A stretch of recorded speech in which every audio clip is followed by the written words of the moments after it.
સૌને નમસ્કાર. જીવન સાનિધ્યના 39મા વક્તવ્યમાં આપણે સૌ માનવીય સંવેદનાઓને જેમણે કચકડાના પડદે ખૂબ અદ્ભુત રીતે કંડારી છે એવા ભારતીય સિનેમાના એક ઝળહળતા સિતારા સત્યજીત રાયની જીવની વિશે આપણે માણવાના છીએ. દૃષ્ટિ ભીતરની સત્યજીત રાયનું કલા વિશ્વ અને આ જીવનીના લેખક અને આજના આપણા વક્તા એવા શ્રી અમૃત ગંગરનું સ્વાગત છે. ખૂબ ખૂબ દિલથી આપનો આવકાર. જીવન સાનિધ્યની પરંપરાને આગળ વધારી અને પુસ્તક પૂજન તરફ આગળ વધે. શ્રીમદ ભગવદ્ ગીતાના પૂજન માટે દિવી સૂર્ય સહસ્રસ્ય ભવેદ્યુગપદુત્થિતા યદિ ભાસદૃશી સા સ્યાત ભાસસ્તસ્ય મહાત્મનઃ. અર્થાત જો સહસ્ર સૂર્યો એક જ સમયે એક જ સ્થાને આકાશમાં એક સાથે ઝળહળે છે તો પણ તેમનું તેજ એ મહાસ્વરૂપના તેજની સમાનતા અથવા તો તેની બરાબરી કરી શકતું નથી. સંપૂર્ણપણે આ ભાવાનુવાદ આપણે આજના આપણા જે ભારતીય સિનેમાના ઝળહળતા સિતારા છે સત્યજીત રાયના વ્યક્તિત્વને સમર્પિત કરીએ અને સાથે સાથે જ આપણા જે વક્તા છે એમને પણ સમર્પિત કરીએ. કેમ તે આપણને થોડીક ક્ષણોમાં ખબર પડશે, પણ એમનું સ્વાગત કરીએ. હરિયાળા મેમેન્ટોથી મહામૂલા વક્તા શ્રી અમૃત ગંગરનું સન્માન કરીએ. હરિયાળા મેમેન્ટો પ્લાન્ટથી. અમૃતભાઈ ગંગર, નાનો અમથો પરિચય આપું. એમનો પરિચય આપું ને એમણે કરેલા કાર્યો વિશે વાતો કરીએ ને તો મને એવું લાગે કે એક આખું સત્ર જોઈએ. ખૂબ ટૂંકાણમાં એમના વિશે વાત રજૂ કરું. સ્ક્રીન ઉપર આપણને એમના વ્યાવસાયિક પદવીઓ, એમણે જે પણ કામ કર્યું છે એના વિશેની માહિતી તો દેખાય છે, પણ ગઈકાલે એમણે પોતે જ પોતાને એક બીજી પદવી આપી. એ પદવી કઈ તો કે પુરાતત્વવિદ. એમણે પોતે જ પોતાના કરેલા કામો જે વેરવિખેર હતા આજ દિન સુધી એમણે પોતે એની નોંધ નથી લીધી. અને જ્યારે મેં પૂછ્યું કે મને થોડીક તમારી પ્રોફાઇલ જો છે, વિકીપીડિયા, સોશિયલ મીડિયા, ગૂગલ પર ઘણું બધું અવેલેબલ છે, પણ એ અવેલેબલ છે, મને તો એમાં રસ હોય કે જે ઢંકાયેલું હોય છે. ઘણી બધી વાતો થઈ અને એમણે જે ખેડાણ કર્યું, એમણે જે ખોદ્યું એ એટલું બધું હતું કે મને એવું લાગે કે એક આખું સત્ર એમને માટે મૂકવું પડે. પણ થોડી કણિકાઓ આપને માટે યાદોની સરવાણીમાંથી તો કે રેનેસા મેન, માણેકદાની એવું કહેવાય કે રેનેસા મેન છે. તો એવા જ વ્યક્તિત્વ ધરાવતા આપણા અમૃત ગંગર છે. અને જે આજે અધ્યાય વિશ્વરૂપ દર્શનનો જે શ્લોક કયો એ અક્ષરશઃ એમને કેમ લાગુ પડે છે. Multitasking, multi talented. આવ્યા ત્યારથી ઝીણી ઝીણી વસ્તુઓની એમણે પોતે જાતે કાળજી લીધી. મેં થોડી વાર બેસીએ, નહીં બેસવાનું નહીં, બેસે તો સમય ઘટે. સમય છે જ કે આપણી પાસે. સો લાઈક પેલી એડવર્ટાઇઝમેન્ટ હતી ને કે 60 સાલ કે બૂઢે યા 60 સાલ કે જવાન.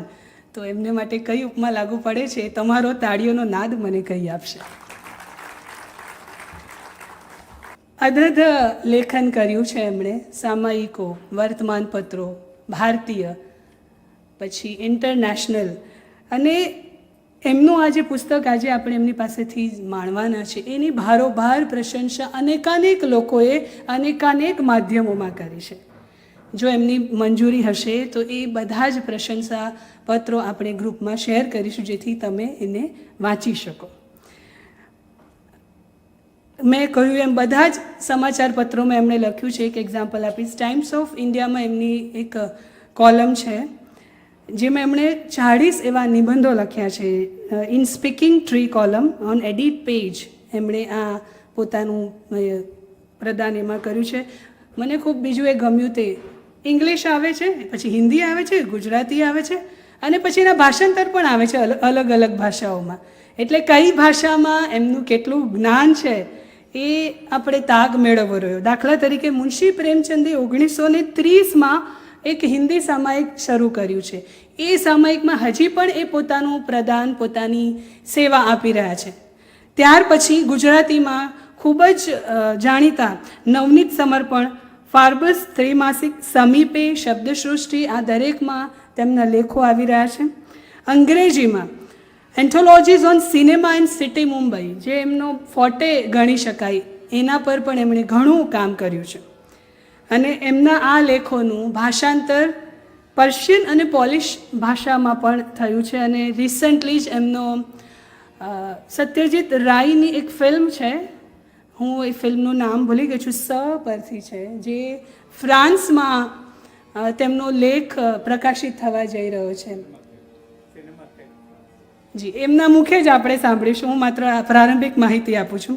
લાઈફ ટાઈમ અચીવમેન્ટ એવોર્ડ્સ એમને મળ્યા છે ભારતીય સિનેમામાં દીર્ઘકાલીન કાર્ય કરવા માટે, ક્યુરેટર તરીકે, ક્રિએટિવ રાઇટર તરીકે, રાઈટ. તો national museum of Indian cinema એના ક્યુરેટર તરીકે શ્રીએ કાર્ય કર્યું છે. ખૂબ સુંદર. બીજી વાત એ, ફિલોસોફી શબ્દ આપણને ખબર છે, પણ ફિલ્મોસોફી પહેલી વાર મેં વાંચ્યો છે, એટલે પ્રોનાઉન્સિએશન સાચું છે ખોટું છે મને ખબર નથી.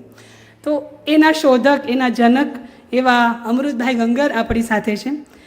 એમણે પોતે વિકસાવેલી થિયરી છે સિનેમા પ્રયોગ, અને એના ઉપર ઘણા બધા વર્કશોપ્સ એમણે કર્યા છે અને એમની વિકસાવેલી આ થિયરીઓ ઉપર યુએસ અને આસામમાં કેટલાક સ્ટુડન્ટ્સ પીએચડી પણ કરી રહ્યા છે. તો ફિલ્મોસોફી એટલે શું અને ફિલ્મોસોફર એવા અમૃત ગંગર જ્યારે આપણી વચ્ચે ઉપસ્થિત છે, તો હું વધારે સમય ન લઉં. જૈનિઝમ પર આપ શ્રી કાર્ય કરી રહ્યા છો. યેલ યુનિવર્સિટી, પુણેની film institute, London university, Poland, અધધ જગ્યાઓએ આપશ્રીએ આપની સેવા પ્રદાન કરી છે. અંગ્રેજીમાં કવિતાઓ પણ આપશ્રી લખો છો. ચિત્રલેખાના ગરવા ગુજરાતી તરીકે પણ એ અંકમાં આપ સ્થાન પામી ચૂક્યા છો અને ખૂબ સુંદર પાલનપુર વિશે લખાયેલી એક કોફી ટેબલ બુક છે, સચિત્ર કોફી ટેબલ બુક છે. પાલનપુર વિશે ન જાણતા હોય એ લોકોને પણ એ પુસ્તક હાથમાં લઈને વાંચવું ગમે એવું એ બન્યું છે. તો આવી સુંદર મજાની વાતોને અંતે જે વ્યક્તિએ આ સફર પોતાના જીવનની ખેડી છે એમની પાસેથી માણીએ દૃષ્ટિ ભીતરની સત્યજીત રાયનું કલા વિશ્વ. પધારો અમૃતભાઈ. આભાર.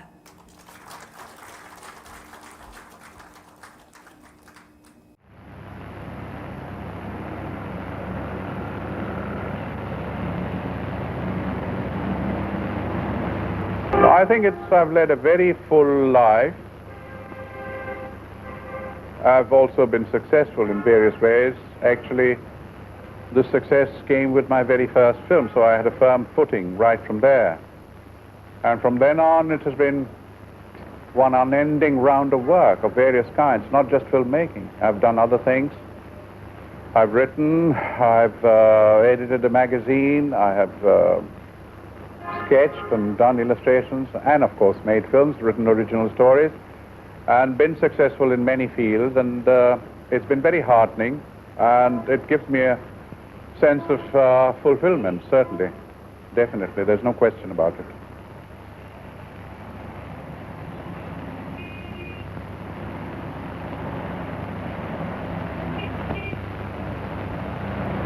One becomes aware of death at a certain age, I suppose, from the age of 50 onwards. One does think about it once in a while, especially when one begins to lose some of one's contemporaries. But I keep so busy doing this, that and the other that I have hardly any time to either be morbid about it or brood about it.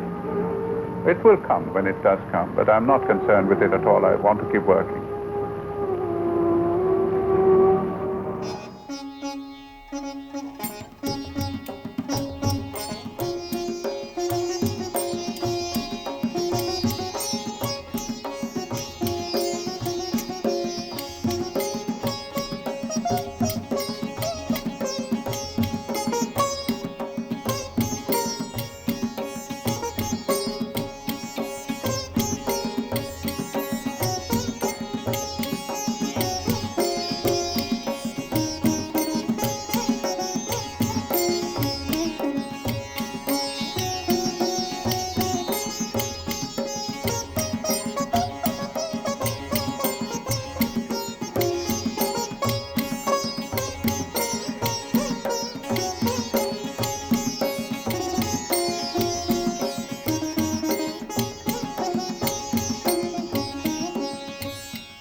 This year, the Academy Board of Governors has voted to award an honorary Oscar to the great Indian filmmaker Satyajit Ray.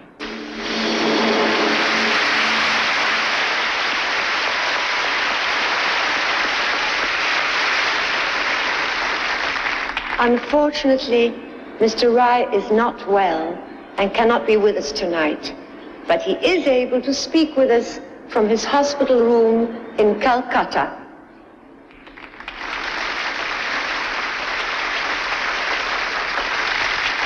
Well, it's an extraordinary experience for me to be here tonight to receive this magnificent award, certainly the best achievement of my movie-making career.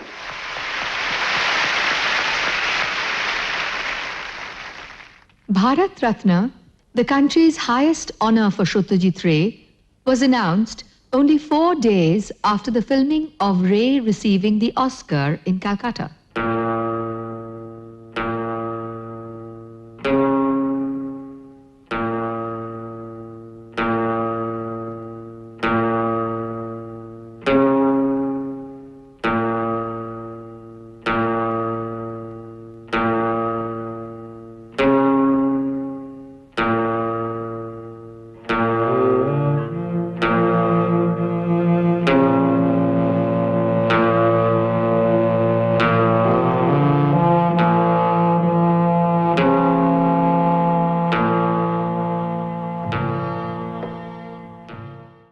Satyajit રાયના સાનિધ્યમાં તમે આવી ગયા અને ત્યાંથી શરૂઆત કરશું આપણે. એમના મૃત્યુના 10 દિવસ પછી હું કલકત્તામાં હતો, ત્યારે પણ હજી આખા શહેરમાં સન્નાટો, એકદમ સોપો પડી ગયેલો. 10 દિવસ પછી પણ આ શહેર શોક મનાવતું હતું. તમે બાળકો જોયા સ્કૂલના, તો એ લાઈનો લગાવીને એમના દર્શન કરવા આવેલા. આ કદાચ ફક્ત બંગાળમાં જ શક્ય હોય, બીજે ક્યાં ન હોય કદાચ.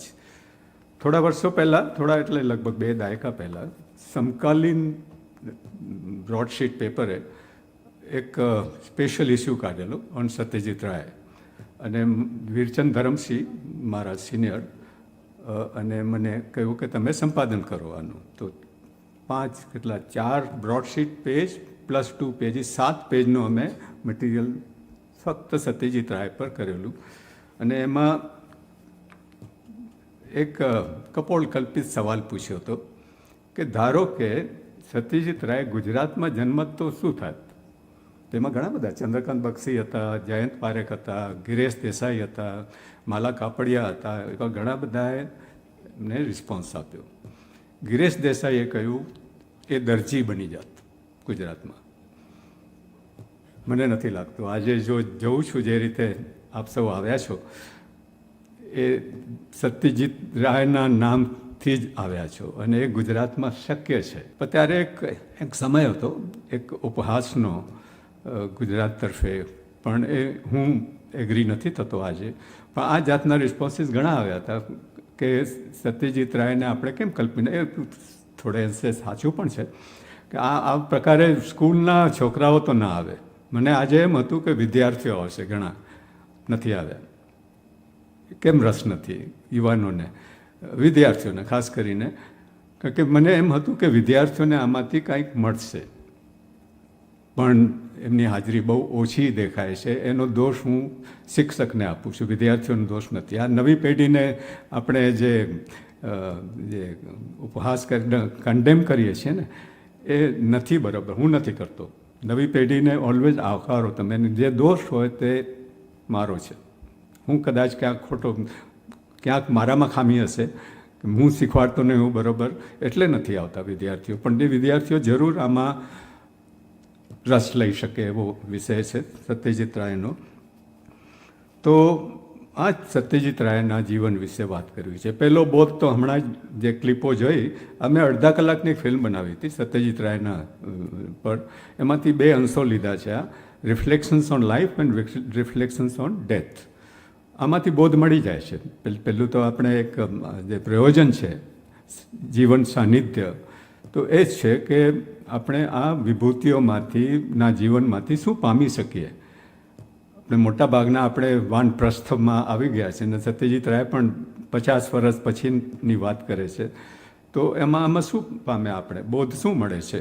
એ કે એક પણ ક્ષણ તમે વેડફો નહીં જીવનની. એટલા પ્રવૃત્ત અને ઉદ્યમી રહો કે તમને ખબર નથી કે મૃત્યુ ક્યારે આવશે ને લઈ જશે તમને. યમરાજ આવશે ક્યારે લઈ જશે, ઠીક છે, એ પોતાની રીતે કામ કરશે એનું, પણ હું તો કામ કરતો રહીશ. I want to work. He said it will come whenever it come. I will work. I want to work. I don't have the time. તો આ સમય પણ નથી એમની પાસે. આ એક પહેલો બોધ એ મળે છે આપણને કે એક પણ ક્ષણ જીવનની વેડફીએ નહીં. આમ જોઈએ તો બહુ ઓછું જીવન છે આપણું. કદાચ આપણે એવરેજ ગણીએ. સત્યજીત રેની ઉંમર હતી 71 વર્ષની, જ્યારે એના પિતાજી સુકુમાર રોય 33 વર્ષની ઉંમરે ચાલ્યા ગયા. પણ આપણે એવરેજ ગણીએ, ધારો કે 90 વર્ષ જીવીએ આપણે, તો એકચ્યુઅલી જાગૃત અવસ્થા કેટલી હોય છે આપણી? 90માં જે ગણતરી થઈ છે, અભ્યાસ કર્યો છે, જે 33% આપણી ઊંઘમાં જાય છે જીવન. 33%. એટલે 1/3 તો ઊંઘમાં ગયું જીવન. એમાં 7 કલાક બીજા ઊંઘને આવવા માટે પ્રયત્નો કરતા હોય છે, એમાં ઉમેરાય. બાકી ખાવા પીવામાં, મુસાફરીમાં, એ બધું ગણીએ તો આપણે માંડ કેટલા વર્ષ જીવતા હશું? 90 વર્ષના ગાળામાં, આ જીવનકાળમાં જન્મથી મૃત્યુ સુધીનો જે ગાળો છે એ વચ્ચેના ગાળાને આપણે જીવન કહીએ, બરાબર? તો ફક્ત આટલા થોડા વર્ષો જ જીવીએ છીએ આપણે. એમાં પણ આપણે જો બગાડી દઈએ સમય, તો પછી કાંઈક આપણે ગુમાવી દઈશું. તો ચિત્રગુપ્ત પછી પૂછશે આપણને, શું કર્યું તે? તમને જન્મ આપેલો મનુષ્ય તરીકે, કર્યું શું? તો ત્યારે આપણને જરા માથું ખંજવાળવું પડશે કે હા, વાત સાચી. છેલ્લી ઘડી છે ને તે મૃત્યુની, એ આ જો કેટલું સુંદર મૃત્યુ મળ્યું અમને. ટાગોરે તો મૃત્યુના ગીતો ગાયા છે. Oscar award, honorary Oscar award મળે છે. ત્યારે એ હોસ્પિટલમાં છે. એમના મકાન, હું ગયો છું એમના ઘરે. 1 by 1 બિશપ લેફ્રોય રોડ, હવે એનું નામ પડ્યું છે સત્યજીત રાય ધોરણી, નો સોરણી, ધોરણી. એ મમતા બેનર્જીએ એનું નામ આપ્યું છે. અને આખી આમ સ્ટ્રીટ જોઈએ તો એ મ્યુઝિયમ જેવી લાગે. એના બધા જે સ્ટ્રીટ લાઇટના જે થાંભલા છે એના પર પોસ્ટરો લગાડ્યા છે એમની ફિલ્મના. અને it's wonderful to walk through that street, through Satyajit Ray ધોરણી ઓર બિશપ લેફ્રોય રોડ. એમાં આ જે ખુરશી પર બેઠા હતા એ એમનું સ્થાન. એ ત્યાં જ બેસે ને સતત કામ કરતા હોય. એ એમનું જીવન. અને સુંદર, બહુ સરળ સાદું જીવન. હજી પણ ભાડાના મકાનમાં જ રહે છે. હમણાં એમના મૃત્યુ પૂર્વાર્ધ અને પશ્ચાત બંને સમયે હું ગયેલો એમના ઘરે. પણ બારણું ખોલે, આપણે નોક કરીએ કે બેલ વગાડીએ તો પોતે જાતે આવે, પોતે ખોલે બારણું. 5-6 ફૂટ 7 ઇંચની ઊંચાઈ. અને એમની પાસે કોઈ સેક્રેટરી નહીં. આપણે એક ફિલ્મ ઇન્ડસ્ટ્રીના માણસોને સમજીએ ને કે આ ફિલ્મ લાઇનમાં છે, એવું કશું લાગે નહીં આપણને. એ બંગાળમાં ખોટું પડે છે. તો એ જાતે આવે. એને સવારના એ બધા પત્રોના જવાબ પોતે હાથથી લખીને મોકલાવે. હજી પણ બંગાળમાં એવા વિદ્યાર્થીઓ છે, યંગ છોકરા છોકરીઓ, જેમની આર્કાઇવમાં, એક સંગ્રહાલયમાં હજી સાચવીને રાખ્યા છે પત્રો, કે આ સત્યજીત રાયે લખેલો પત્ર મને મળ્યો છે. કારણ કે એમને જ્યારે લખીએ ત્યારે અચૂક જવાબ આપે. અને હાથથી લખીને, એને હાથ પણ એવી કેલિગ્રાફિક રાઇટિંગ એમની, જે પણ આપણે એમની લગભગ બધી જ ફિલ્મોમાં જે લખાણ, પત્ર લેખન કે જોઈએ છે ને, એ એમના હાથ હોય છે. આ સિનેમા થોડું છળ કરી શકે છે. મારું પુસ્તક છે છલચિત્ર. તો આ ખબર નથી પડતી આપણને. ચારુલતા ફિલ્મમાં તમે પહેલું દ્રશ્ય તમને યાદ હોય તો, એ ભરતકામ કરી રહી છે, બરાબર? ચારુ, માધવી મુખર્જી. તો એ બી લખે છે, અંગ્રેજીનું બી અક્ષર એ એમ્બ્રોઇડર કરે છે. બી એટલે ભૂપતિ, એમનો પતિ. હવે એ ભરતકામ કરનારી જે હાથ છે એના નથી, ચારુના હાથ નથી, ચારુલતાના. એ હાથ વિજયા રાયના છે, સત્યજીત રાયના પત્નીના. કારણ કે ચારુ, માધવી મુખર્જીને તો ભરતકામ કરતાં આવડતું નહોતું. એટલે એ વિજયાએ કરેલું આ ભરતકામ છે જે આપણે જોઈએ છીએ. પણ સિનેમા આપણને એમ જ એક ઇમ્પ્રેશન ઊભી કરે કે આપણે ચારુલતાને જ જોઈએ છીએ કે એ ભરતકામ કરતા. પણ એ નથી. મારું અહીંયા કહેવાનો એક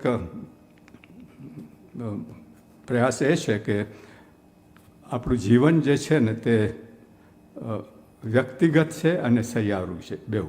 એ સત્યજીત રેનો દાખલો આપીને જ કહીશ આપણે, પણ એ જીવનનો એક મર્મ આપણે જોઈએ તો હું ધારો કે વ્યક્તિગત રીતે આજે અહીંયા ઊભો છું તો એના માટે મારી સપોર્ટ સિસ્ટમ જે ઊભી થઈ છે જીવનમાં બધાના, આપણા સૌના, આપણે સૌ આઇલેન્ડ છો, તમે સ્વતંત્ર ટાપુ છો, એક વ્યક્તિ અહીંયા જે બેઠા છો તમે, બધાનું પોતાનું જીવન છે. હવે આ જે સપોર્ટ સિસ્ટમ ઊભી થઈ તો હું પાડ માનું કે જે ઉપકાર માનું એ મારી સાથી કુંતલનો, મારા 2 સંતાનો એમનો પાડ માનું કે એમણે સપોર્ટ આપ્યો અને ટેકો આપ્યો એટલે હું થયો. એટલે એકાદ વ્યક્તિ, એકલ દોકલ વ્યક્તિનું જીવન આમ સહિયારું જ્યારે થાય ત્યારે સપોર્ટ સિસ્ટમ ઊભી થાય છે. તો સપોર્ટ સિસ્ટમને આપણે જનરલી નહીં પણ એક જ વ્યક્તિનું આપણે ગુણગાન ગાઈએ છીએ. સત્યજીત રાયના જીવનમાં ઘણી દંતકથાઓ પણ, કે પાથર પાંચાલી બનાવી ત્યારે એમના માના ઘરેણાં વેચ્યા હતા એમણે વગેરે, આ સહાનુભૂતિને બધું કંઈક થાય. પણ સહાનુભૂતિ કોના તરફ થાય છે? સત્યજીત રે તરફ. ઘરેણાં માએ આપ્યા છે, એની માને યાદ નથી કરતા આપણે. આ એક પિતૃસત્તાક જે સમાજ ઊભો કર્યો છે આપણે, પેટ્રિયાર્કી, એ સ્ત્રીને જેટલું સન્માન મળવું જોઈએ એટલું હું માનું છું તેમ નથી અપાતું. હું તો એમ કહીશ કે એની માએ ઘરેણાં આપ્યા ત્યારે કર્યું ને, જે એ તો વેચ્યા પણ નહોતા.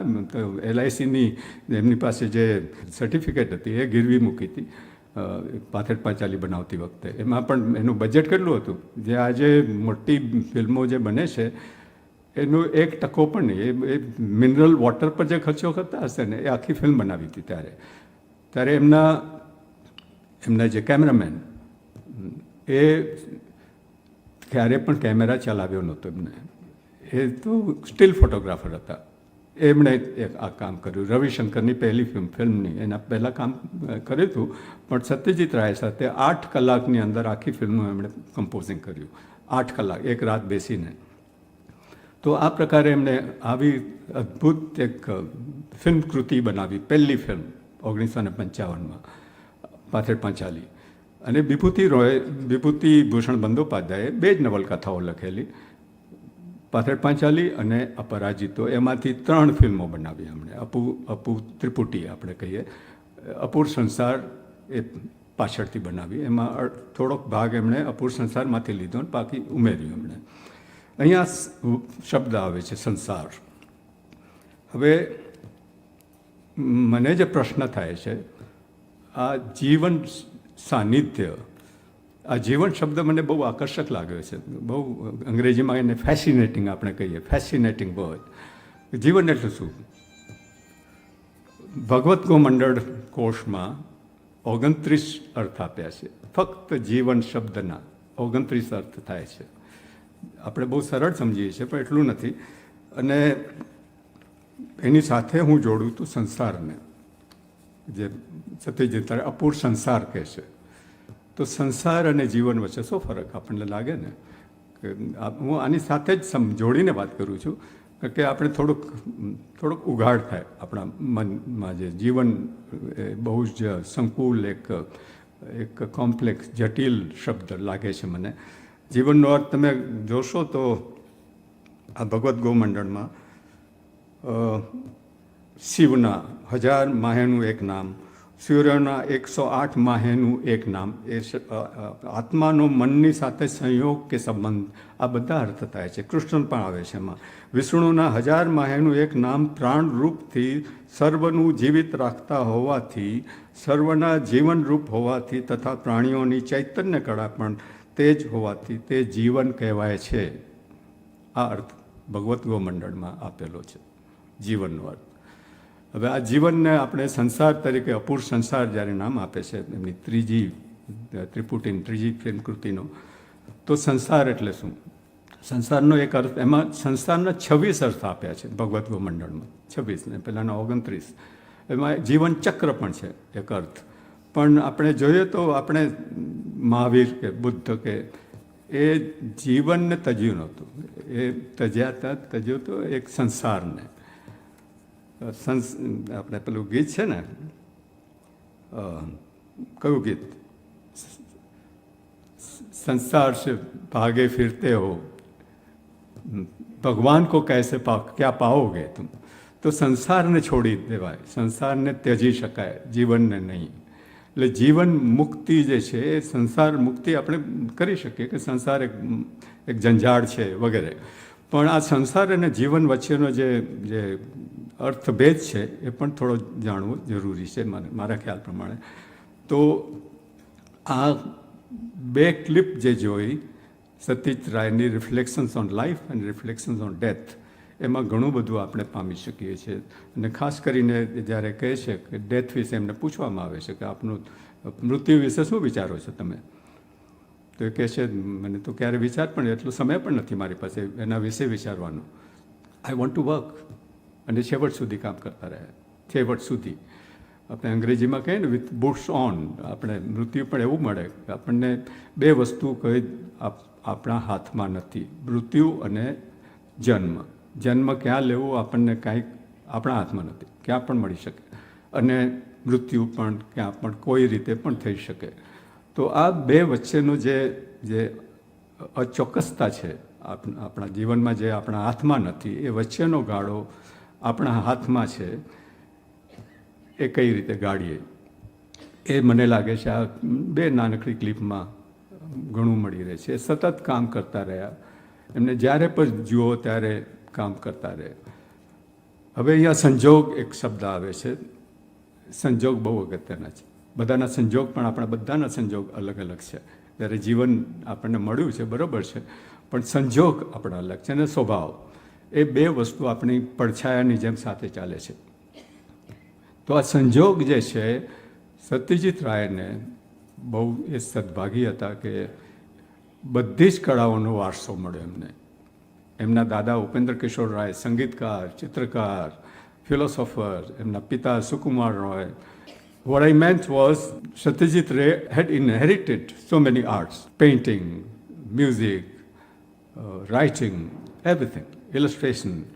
એ જાતે ફિલ્મમાંથી કોઈ પૈસો કમાવ્યો નથી એમણે. આપણે એમ હોય ને કે ફિલ્મોમાંથી અબજો રૂપિયા કમાવે, લાખો કમાવે, ખોટી વાત છે.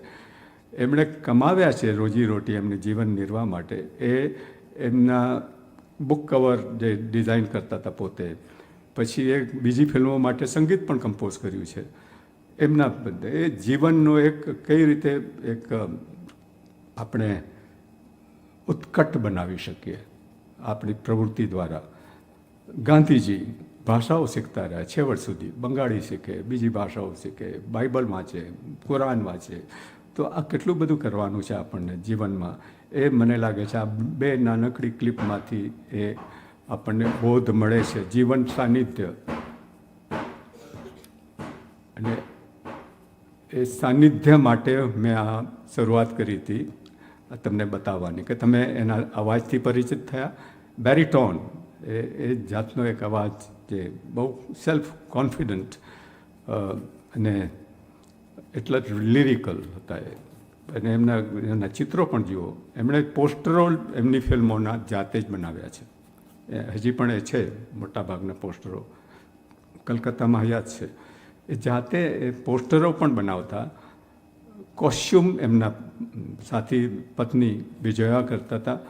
અપુનું જે નાનું બાળક છે એ વિજયાનું શોધેલું બાળક છે. એમના જ કોલોનીમાં રહેતા હતા, એ નીચે રમતા હતા બાળક. એમાંથી એને લાગ્યું કે આપું કામમાં આવ્યું, તો એમને બોલાવ્યું ને સત્યજીત રાયે અપ્રૂવ કર્યો. અને દુર્ગા નાનકડી દુર્ગા જે છે એ સ્કૂલમાં ભણતી હતી, ત્યારે એને ઘરે બોલાવીને એને નોટ ઓડિશન બટ એને જોઈને તરત જ એમની દ્રષ્ટિ બહુ શાર્પ હતી. તો કે આ પરફેક્ટ દુર્ગા છે મારા માટે, તે પાથર પાંચાલીમાં આવે છે. અને પેલું ઠાકુરણ જે વૃદ્ધા છે, એની તો ગજબની કહાણી છે પોતે કઈ રીતે. તો આ પ્રકારે એમણે આ ફિલ્મ પેલું ઇલસ્ટ્રેશન કરવાનું કામ. એ લંડન જતા હતા સ્ટીમરમાં, ત્યારે એક પાથર પાંચાલીનું પુસ્તક આપવામાં એને એમના મિત્ર જે ડીજે કેમર કંપનીમાં હતા એમણે આપ્યું. કે ત્યારે એમણે કહ્યું મેં પુસ્તક નથી વાંચ્યું. તો એમણે કહ્યું કે આ તમે કેવો બંગાળી છે, તે પાથર પાંચાલી પણ નથી વાંચ્યું. તો ત્યારે એમને લાગી આવ્યું કે આ તો મને સિરિયસલી વાંચવું જોઈએ, અને ત્યારથી એમને આ ફિલ્મ બનાવવાની ઈચ્છા હતી. તે 1955માં પૂરી થઈ. પૈસા ઓછા હતા એટલે એમના જે એમના માતાજી હતા એ લઈ જાય છે બીસી રોય, બિધાનચંદ્ર રોય, બંગાળના મુખ્ય પ્રધાન હતા ત્યારે, કે એમના તરફથી કંઈક મદદ મળે. તો ત્યાં ગયા તો બિધાનચંદ્ર રોયે કહ્યું એવી તો અમારી પાસે કોઈ શક્યતા નથી, પણ મને ફિલ્મ જે બનાવી છે એના રશિશ જોવા દો. ત્યારે હજી રશિશ કહેવાતા હતા એ એનાલોગના ટાઈમમાં, જે ફિલ્મ પટ્ટી જે 35 mm પર બનાવતા હતા, ડિજિટલ નહીં. ત્યારે રશિશ જોયા ત્યારે એમને લાગ્યું કે આ તો ગ્રામ વિકાસની ફિલ્મ છે, એટલે રસ્તાને સારા થાય ને એના માટે એમ કહ્યું આ સ્કીમમાં અમે કંઈક આપી શકીએ પૈસા. એટલે first film which was produced by the government of West Bengal. Still you will see Pather પાંચાલીમાં શરૂઆતમાં government of West Bengal has the right. તો એનું જે પણ પૈસા મળે છે પૈસા એમની પાસે જાય છે પાથેડ પાંચાલીના. તો આ પ્રમાણે એમને પૈસો મળ્યો. પછી તો ઘણું બધું રેખી કર્યું. એનાથી પહેલાં ઝો રેનવા ફ્રાન્સના એક મોટા દિગ્દર્શક ધ રિવર નામની ફિલ્મ બનાવતા હતા, તો બંગાળમાં આવેલા, કલકત્તામાં રહેતા હતા. ત્યારે એમની હોટેલના ધ ગ્રેટ ઇસ્ટર્ન હોટેલ જે છે ત્યાં રહેતા હતા. હમણાં રુચિર જોશીએ એક પુસ્તક લખ્યું છે, આ મોટું પુસ્તક લખ્યું છે ધ ગ્રેટ ઇસ્ટર્ન હોટેલ. તો ત્યાં જાય ને એમની સાથે વાતો કરે. પછી એમને રેકીમાં પણ એક જોડાયા હતા થોડો સમય. પછી તો લંડન ચાલ્યા ગયા. પણ આવી રીતે એમણે ફિલ્મ સ્કૂલમાં ક્યારેય ગયા નહોતા, પણ ફિલ્મ આ રીતે શીખ્યા એમણે જોઈને. ને રેનવાને પોતે ગુરુ માને છે. લંડનમાં ઘણી ફિલ્મો જોઈ, એમાં દર્શિકાની ખાસ કરીને નિયો રિયાલિઝમની ફિલ્મ ધ બાઇસિકલ થીવ્સ એમણે ઘણીવાર જોઈ. પણ હજી એ માને છે કે મારા ગુરુ તો મેન્ટર જે છે ઝો રેનવાસ છે. હોલિવૂડના ઘણા બધા દિગ્દર્શકો પણ એમને પસંદ હતા. આઇઝનસ્ટાઈન, એક ફ્રેમમાં તમે આઇઝનસ્ટાઈનનો ફોટો જુઓ છો, હવે જોશો મને. હવે હું એમના સંગીત વિશે કંઈક બતાવીશ તમને, કઈ રીતે સંગીત કમ્પોઝ કરતા હતા અને શું માને છે સંગીત વિશે. એ સ્થિતિ પર આવ્યા જ્યારે એમણે કહ્યું કે સિનેમાને કોઈ બાહ્ય સંગીતની જરૂર નથી. અને સદગતિ ફિલ્મ જો તમે જો, ટેલિફિલ્મ છે મુનશી પ્રેમચંદની વાર્તા પરથી, એમાં કોઈ મ્યુઝિક નથી, કોઈ સંગીત નથી એમાં. બીજી ઇવન ચારુલતામાં પણ બહુ જ ઓછું સંગીત એમણે જ કમ્પોઝ કર્યું છે. મોઝાર્ટિયન કૃતિ કહેવાય છે. પણ એ પ્રકારે એમનું એક એમના આવા આ માન્યતા ઘણા મોટા દિગ્દર્શકોની છે. આંદ્રે તાર્કોસ્કી પણ એવું જ માને છે કે આપણે આ ગીતોથી ભરપૂર ને બધું થાય છે જે આપણી પોપ્યુલર સિનેમામાં, એવું જરૂરી નથી. એ સ્થિતિ પર આવ્યા હતા. અને તમે જે બીજી ક્લિપો બતાવીશ એમાં તમે જોઈ શકશો. હવે બે જોગાનું જોગોની વાત કરવી છે. જીવન એટલે આમ તો જોગાનું જોગ જ છે. બધા એવા સંજોગો ઊભા થતા આવે આપણા જીવનમાં, કલ્પ્યા પણ ન હોય એવા દરેકના જીવનમાં. તો એ મારા જીવનમાં જે બન્યા છે બે જોગાનું જોગો સત્યજીત રેને લક્ષીને. એક તો આ સુરતની સોમસભા, આને હું સોમસભા કહું છું, સોમવારે મળે છે આ સભા. એટલે સોમસભા સત્યજીત રેના પિતાશ્રી સુકુમાર રોય એમણે 1915માં મંડે ક્લબ નામનું શરૂ કરેલી કલકત્તામાં. 1915થી 2025 હમણાં આપણે સોમસભા સુરતમાં મનાવી રહ્યા છીએ. તો એ મોન્ડા ક્લબ કહેતા હતા. મોન્ડા એટલે બંગાળીમાં મીઠાઈ પણ થાય. જેમ સંદેશ, જે એના દાદાએ શરૂ કરેલું મેગેઝિન, સંદેશ એટલે મીઠાઈ, તો આપણા સંદેશ એટલે મેસેજ પણ થાય, સંદેશો. તો આ પરંપરા તમે સુરતમાં જાળવી છે. સોમસભા 1915થી 2025 એટલે કેટલા 110 વર્ષ થયા. તો 110 વર્ષ પછી મને કલકત્તાથી આ સગડ મળે છે અમને સુરત સુધી. Imagine, this something very unique, you know. You understood, Sukanya, what I said. What I say you understood. 1915, Sukumar Roy had founded one club called Monday Club. That we also are. This is also Monday Club. સોમ સભા. તો આ બહુ મને બહુ ઇતિહાસનો એક સંયોગ ઊભો થાય છે. એ બીજો જોગાનુજોગ કે મારા જીવનનો સંજોગ અને સત્યજીત રાય જીવન સાથે સંકળાયેલો એ છે આ જગ્યા. 5 સદી વીતી ગઈ છે. 5 સદી પહેલાં આ જ કેમ્પસ પર MTB કોલેજની ગર્લ્સ હોસ્ટેલ, એ ગર્લ્સ હોસ્ટેલના વોર્ડન શરીફાબેન વીજળીવાળા જે આપણી વચ્ચે છે, એમણે મને ઇન્વાઇટ કર્યું 2001માં. અને ત્યારે એક નાનકડો ઓરડો એમની હોસ્ટેલમાં, અને એ ઓરડામાં કોઈ આ પ્રકારનો હોલ નહોતો, કાંઈ નહીં, કોઈ સ્ક્રીન નહીં, કોઈ ખુરશીઓ નહીં, કાંઈ નહીં. ખુરશી પર એ બેઠા હતા બિકોઝ ઓફ એની તબિયતના લીધે. પણ આ ઓરડામાં આખો દિવસ હું ચર્ચા કરું ફિલ્મોની એમની, અને સાંજે 3 સાંજના 3 ફિલ્મો બતાવી, પાથેર પાંચાલી, અપરાજિતો અને અપૂર સંસાર 3. એમાં એક છોકરો નાનકડો અને ભીતને અઢેલીને એ નોંધો લખતો હોય એની કોઈ નોટબુકમાં, બહુ જ કિશોર હતો. અને એ થોડા વર્ષ પહેલાં હું દિલ્હી હતો, એક ઓશિયાન નામની તમારી સાથે બિનિતા પંડ્યા પણ હતા, જે પણ આપણી વચ્ચે છે. તો બિનિતાબેનને હું એ ઓશિયાનમાં અમે બેઠા હતા, પણ ત્યારે જ મેં આ છોકરાને ફોન કર્યો. આ છોકરાનું નામ છે હરિત શેલત, હિમાંશીબેનનો ભત્રીજો થાય. એ હરિત ફોન પર મને કહે છે, મેં એમને કહ્યું તું આવ આપણે મળીએ.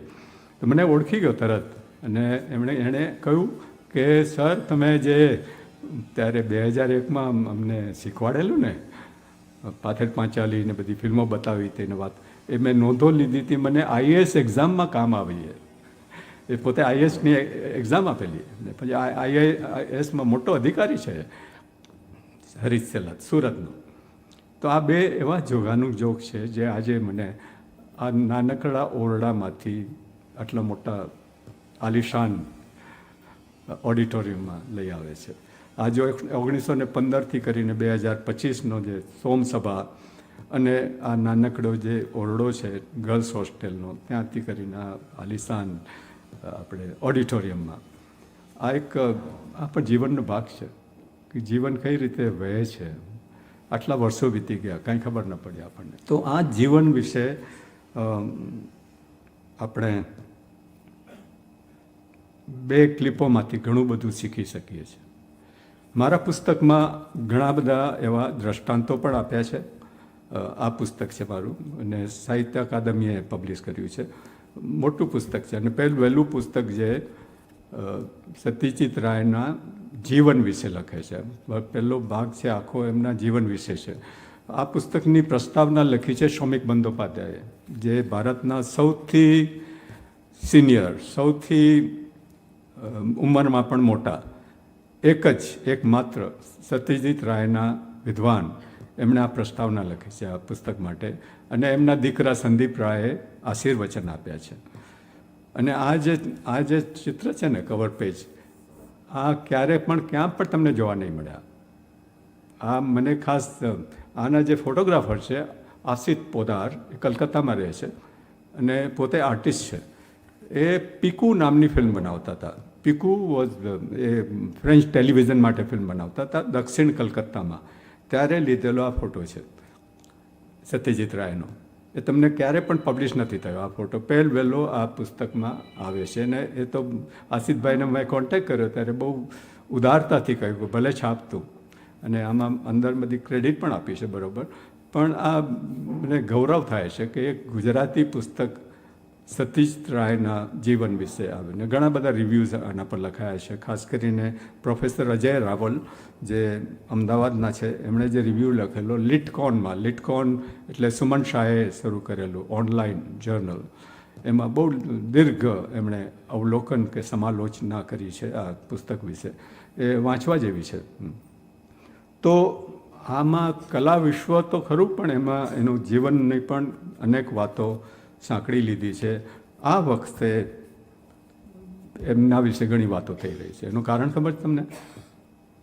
એનું કારણ છે એમની એક ફિલ્મ અરણ્ય દિન રાત્રિ, જેનું રેસ્ટોરેશન કરવામાં આવ્યું અને કાન્સ ફેસ્ટિવલમાં એનું પ્રીમિયર થયું.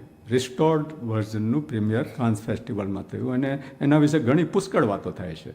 તો આ અરણ્ય દિન રાત્રિ વિશે પણ આમાં છે. હવે અરણ્ય દિન રાત્રિ વિશે ત્રીજો જોગાનું જોગ મારા જીવનમાં બનેલો. મારા મિત્ર એક છે જે ડાલ્ટનગંજમાં રહે છે. ડાલ્ટનગંજ એટલે ઝારખંડમાં, અત્યારનું ઝારખંડ, પહેલાં બિહારમાં. તો એ ડાલ્ટનગંજ લગભગ 10 કિલોમીટર દૂર પલામુ જંગલ છે, પલામુ એક અરણ્ય. ત્યાં એક બંગલો છે, ટુરિસ્ટ એટલે ફોરેસ્ટ બંગલો છે. ત્યાં રહીને સત્યજીત રાયે એ બંગલામાં રહીને આ ફિલ્મનું શૂટિંગ કરેલું પલામુ ફોરેસ્ટમાં, જંગલમાં. આપણે જે અરણ્ય દિન રાત્રિ જોઈ હોય તો એમાં જે જંગલ દેખાય છે પલામુ ફોરેસ્ટ છે. એના બહુ જ દોડ. હવે 2 વર્ષ પહેલાં મેં નક્કી કરેલું કે આપણે સત્યજીત રાયની પુણ્યતિથિ છે, એમની પુણ્યતિથિ અરે જન્મતિથિ, એ આપણા સુરેશ જોશીને લગભગ એક જ 1921માં જાય. એ જરા ગરમીનો સમય હતો એટલે મેં કોન્ટેક્ટ કર્યો હતો સંદીપ રાયનો. એણે કહ્યું કે આપણે થોડાક ઓક્ટોબરમાં કરીએ તો જરા ઋતુ પણ સારી હશે. તો મેં કબૂલ કર્યું અને પછી જોયું તો એમાંના જે પણ અદાકારો અભિનેતાઓ હતા બધા ચાલ્યા ગયા છે, એક્સેપ્ટ શર્મિલા ટાગોર અને બીજી જે આદિવાસી બને છે તે એક્ટ્રેસ જે હમણાં ફ્રાન્સમાં કાન્સમાં ગયેલા તે. તો બધું નક્કી થઈ ગયું અને સંદીપ રાયે કહ્યું કે હું સપોર્ટ કરીશ તમને એમને બોલાવવા માટે. અને ત્યાં એ જ બંગલામાં અરણ્ય દિન રાત્રિ બતાવવાનું નક્કી કરેલું. મારા મિત્ર જે ત્યાં ડાલ્ટનગંજમાં છે, મેઘા શ્રીરામ ડાલ્ટન, એને ઓળખાણને લીધે બધા એમના ઓફિસ અધિકારીઓ સરકારના બધું નક્કી થઈ ગયું. પછી કોરોના આવી ગયું એટલે કામ અટકી ગયું ત્યાં. પણ હવે કદાચ એ રિવાઈવ કરવું પડશે આફ્ટર કાન્સ ફેસ્ટિવલ. એના રિવાઈવ રેસ્ટોર કરનારા પણ મારા મિત્ર છે શિવેન્દ્રસિંહ ડુંગરપુર. એમણે બહુ જ મોટું કામ કર્યું છે આ રેસ્ટોરેશન કરીને આ ફિલ્મોનું. તો આ અરણ્ય દિન રાત્રિની વાત જે પલામુ જંગલમાં આજે પણ છે ને બંગલો પણ આજે ત્યાં ઉપર લખેલું છે અહીં સત્યજીત રાય રહ્યા હતા. સત્યજીત રાય કહીએ છીએ આપણે, રે નહીં. કારણ રે અંગ્રેજીમાં કહે છે RAY, પણ એ ગૂંચવાડો ઊભો થાય છે. નિકોલસ રે એક હોલિવૂડના મોટા ગજાના દિગ્દર્શક, લેખક અને અભિનેતા. એનું નામ નિકોલસ રે. તો એ સાથે ઘણીવાર ગૂંચવાડો ઊભો થાય છે કે સત્યજીત રે કદાચ એમાં ના હોય. પણ હિન્દીમાં ઓલવેઝ રાય કહીએ છીએ, ગુજરાતીમાં પણ રાય કહીએ છીએ. આ જે ઓસ્કર એવોર્ડ મળે છે ત્યારે બેન જે આવે છે એ પણ રાય કહે છે, સત્યજીત રાય. બંગાળીમાં પણ રાય કહે છે. એમણે કદી પોતાની આત્મકથા નથી લખી સત્યજીત રાયે. એમણે એક લખી છે જોખોન છોટો છિલામ, જ્યારે હું નાનો હતો એના બાળપણ વિશે. પછી અપુના કેરેક્ટર વિશે લખ્યું છે, પણ એક આત્મકથા જેવું કદી લખ્યું નથી. બીજા રેએ લખ્યું છે, બીજા રાય. એમને આમાદેર કથા, આમાદેર કથામાં એ બધું ઘણું બધું મોટું પુસ્તક છે, આ મેં ઉપયોગ કર્યો છે એમાંનો. એમણે ઘણું બધું લખ્યું છે એમના જીવન વિશે, મૂળ બંગાળીમાં, પછી અંગ્રેજીમાં એનો અનુવાદ પણ થયો છે. તો આ જે બાયોગ્રાફી છે એટલી અગત્યની થાય છે. એટલે તમારી આ જે શ્રેણી છે આત્મકથા, આ મારો વિચાર નહોતો આ પુસ્તક વિશે, પણ કમલેશભાઈએ મને કહ્યું, હું કાંઈ બીજું કાંઈ પ્રસ્તાવ હતો મારો, પણ કમલેશભાઈએ કહ્યું કે તમે આના વિશે જ બોલો, તમારું પુસ્તક છે. અને ત્યારે મેં કબૂલ્યું, કારણ કે આ બહુ સારો વિચાર હતો કે સત્યજીત રાય વિશે તમે આ વર્કિંગ ડેના આવો છો સાંભળવા માટે, જોવા માટે.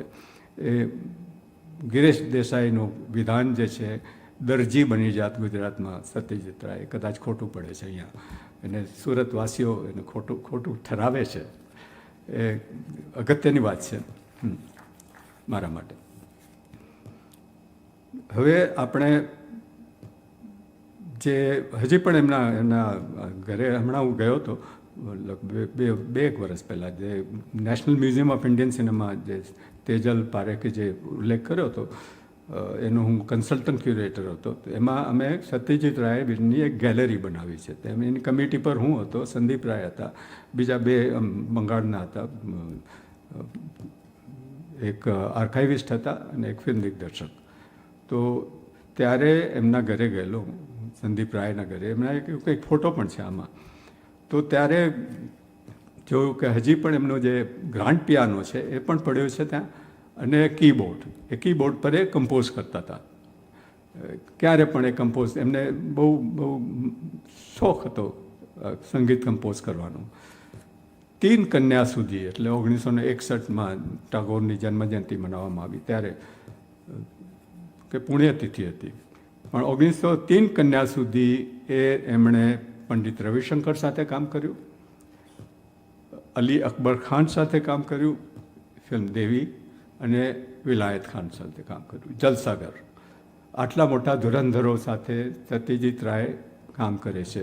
પછી એમને કંઈ ડેટ મળવામાં મુશ્કેલ થતું હતું કે આટલા મોટા ગજાના કલાકારો એ તો ટ્રાવેલ કરતા હોય વિશ્વમાં, એમની એટલી બધી માંગ હોય, તો એમને જ્યારે ડેટ જોઈએ ત્યારે મળે નહીં, અને એ ફિલ્મના નહોતા. એટલે સત્યજીત રાયે નક્કી કર્યું કે હવે તો હું પોતે જ કરીશ આ કામ. એટલે ફિલ્મને લગતા એમના બધા જ કામો પોતે કરે, લેખનથી કરીને કોસ્ચ્યુમ તો એમના બીજા કે વિજયા એમના દરેક કામમાં સાથે રહે. એટલે આ સપોર્ટ સિસ્ટમની વાત કરું છું ત્યારે આ બહુ અગત્યનું થાય, એ આપણે એકનોલેજ કરવું જોઈએ. કારણ કે એક વ્યક્તિ નથી કરતી પોતે બધું, એની સાથે ઘણું બધું સપોર્ટ મળે છે ત્યારે થાય છે. અને એ સપોર્ટ ખાસ કરીને તમારી સાથી આપે છે. પુરુષ હોય તો, સ્ત્રી હોય તો એનો પતિ આપે છે, અને સંતાનો. એમનો સપોર્ટ ન હોય તો કદાચ ઘણું સિદ્ધ ન થાય. અંગ્રેજીમાં એક શબ્દ છે ઇન્ડિવિડ્યુએશન. How do you ઇન્ડિવિડ્યુએટ.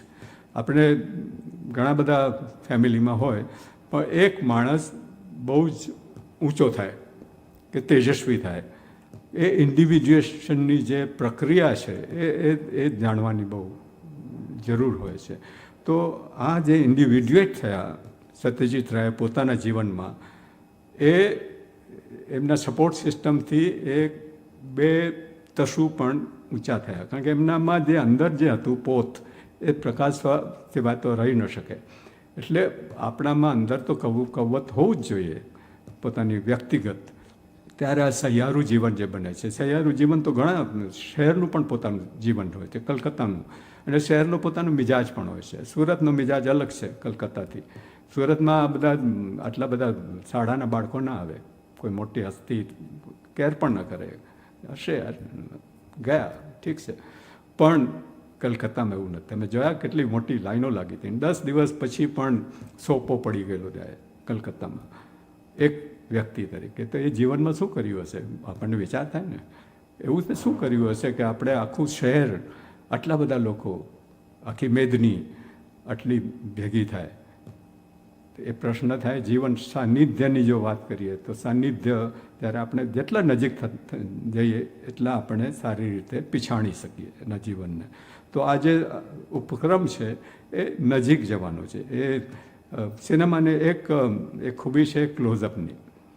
હવે આમાં એક ક્લોઝઅપ જોયો તમે, એ કેમેરા આગળ જાય છે અને પછી ક્લોઝઅપ આવે છે. નહીં તો ક્લોઝઅપ ઝૂમથી પણ થઈ શકે, પણ એ ક્લોઝઅપ જે છે એ એટલું નજીક આવે છે કે તમારી ચામડીના છિદ્રો પણ દેખાય. એ કેમેરાનું જે લેન્સ છે એ પકડી શકે.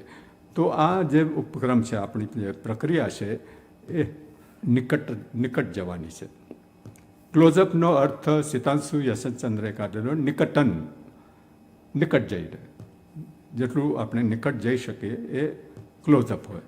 ગુજરાતીમાં ઘણી બધી આપણે વોકેબ્યુલરીમાં ટર્મ્સ ઇક્વિવેલન્ટ નથી હજી પણ. મેં પ્રયાસ કર્યો છે મારા પુસ્તકોમાં ગુજરાતી પર્યાયો શોધવાના, કે આપણે શું કરી શકીએ. આ એક મોટો પ્રોજેક્ટ થઈ શકે એમ છે. કે આજે વિદ્યાર્થીઓ બહુ નથી, પણ જેટલા પણ છે એમને હું કરું છું અપીલ કે આ વિશે વિચારે કે શું કરી શકાય. આપણે ગુજરાતી ભાષાને જો સમૃદ્ધ બનાવવી હોય તો આ બધું કરવું પડશે આપણને, નવા શબ્દો, નવા પર્યાયો શોધવા પડશે, કારણ કે આ તો સિનેમાની કલા તો પશ્ચિમમાંથી આવેલી છે. તો આપણે શું કરી શકીએ? આમાં મેં પ્રયાસ કર્યો છે નેશનલ મ્યુઝિયમ ઓફ ઇન્ડિયન સિનેમામાં કશું ભારતીયતા લાવવા માટે. એમાં આપણે જૂનું મકાન છે ગુલશન મહેલ, એમાં ફેઝ 1 છે. એમાં તમે દાખલ થાઓ તો દાખલ થતાની સાથે ડાબા હાથે ભીત પર જે પેનલ છે એમાં તમને જૈન કલ્પસૂત્ર મળશે જોવા. શા માટે એક ફિલ્મના મ્યુઝિયમમાં કલ્પસૂત્ર શા માટે? વિચાર કરો ને તમે. કે પછી એક સ્ક્રોલ પર ગીત ગાતા રહેશે. આપણે કાલીઘાટના, કલકત્તાના કાલીઘાટમાં કોઈ આર્ટિસ્ટ, પટવા, ઓરિસ્સામાં કે આંધ્રમાં, તો એ શા માટે? આપણી પાસે એક શબ્દ છે ચિત્રપટ. એ ક્યાંથી આવ્યો છે શબ્દ? તો એટિમોલોજીમાં જઈએ આપણે, એના મૂળમાં, સ્ત્રોતમાં, તો શબ્દ મળે છે પટ્ટચિત્ર. પટ્ટચિત્રમાંથી ચિત્રપટ આવે છે. હવે પટ્ટચિત્રને હું ધારો કે માનું એક સ્ત્રોત તરીકે, તો મારી શોધ 1895થી પહેલાં થયેલી છે સિનેમાની. કારણ કે એ સ્ક્રોલ જે પટ્ટ છે એમાં કે સ્ત્રી કે પુરુષ ગાય છે અને પટ્ટ ફેરવતા જાય છે. પટ્ટમાં બધા ચિત્રો છે. હવે આ ફેરવવાની પ્રક્રિયા અને ગાવાની પ્રક્રિયા અને પટ્ટને સરકાવતા જવાની પ્રક્રિયા નથિંગ બટ સિનેમા. 1 સેકન્ડની 24 ફ્રેમ ફરે પ્રોજેક્ટર પર, ત્યારે ગતિ ઊભી થાય છે. પણ સિનેમાની આપણે જો પટ્ટી જોઈએ તો બધા સ્થિર ચિત્રો છે, એમાં કોઈ પણ હલનચલન નથી. હલનચલન ત્યારે થાય છે કે જ્યારે આપણે પ્રોજેક્ટર પર મૂકીએ છીએ પટ્ટીને, અને 24 ફ્રેમ, જ્યારે એનાલોગનો જમાનો હતો, 24 ફ્રેમ 1 સેકન્ડની ફરે છે, ત્યારે આપણને એક ભ્રમ થાય છે કે આ ગતિ છે એનો.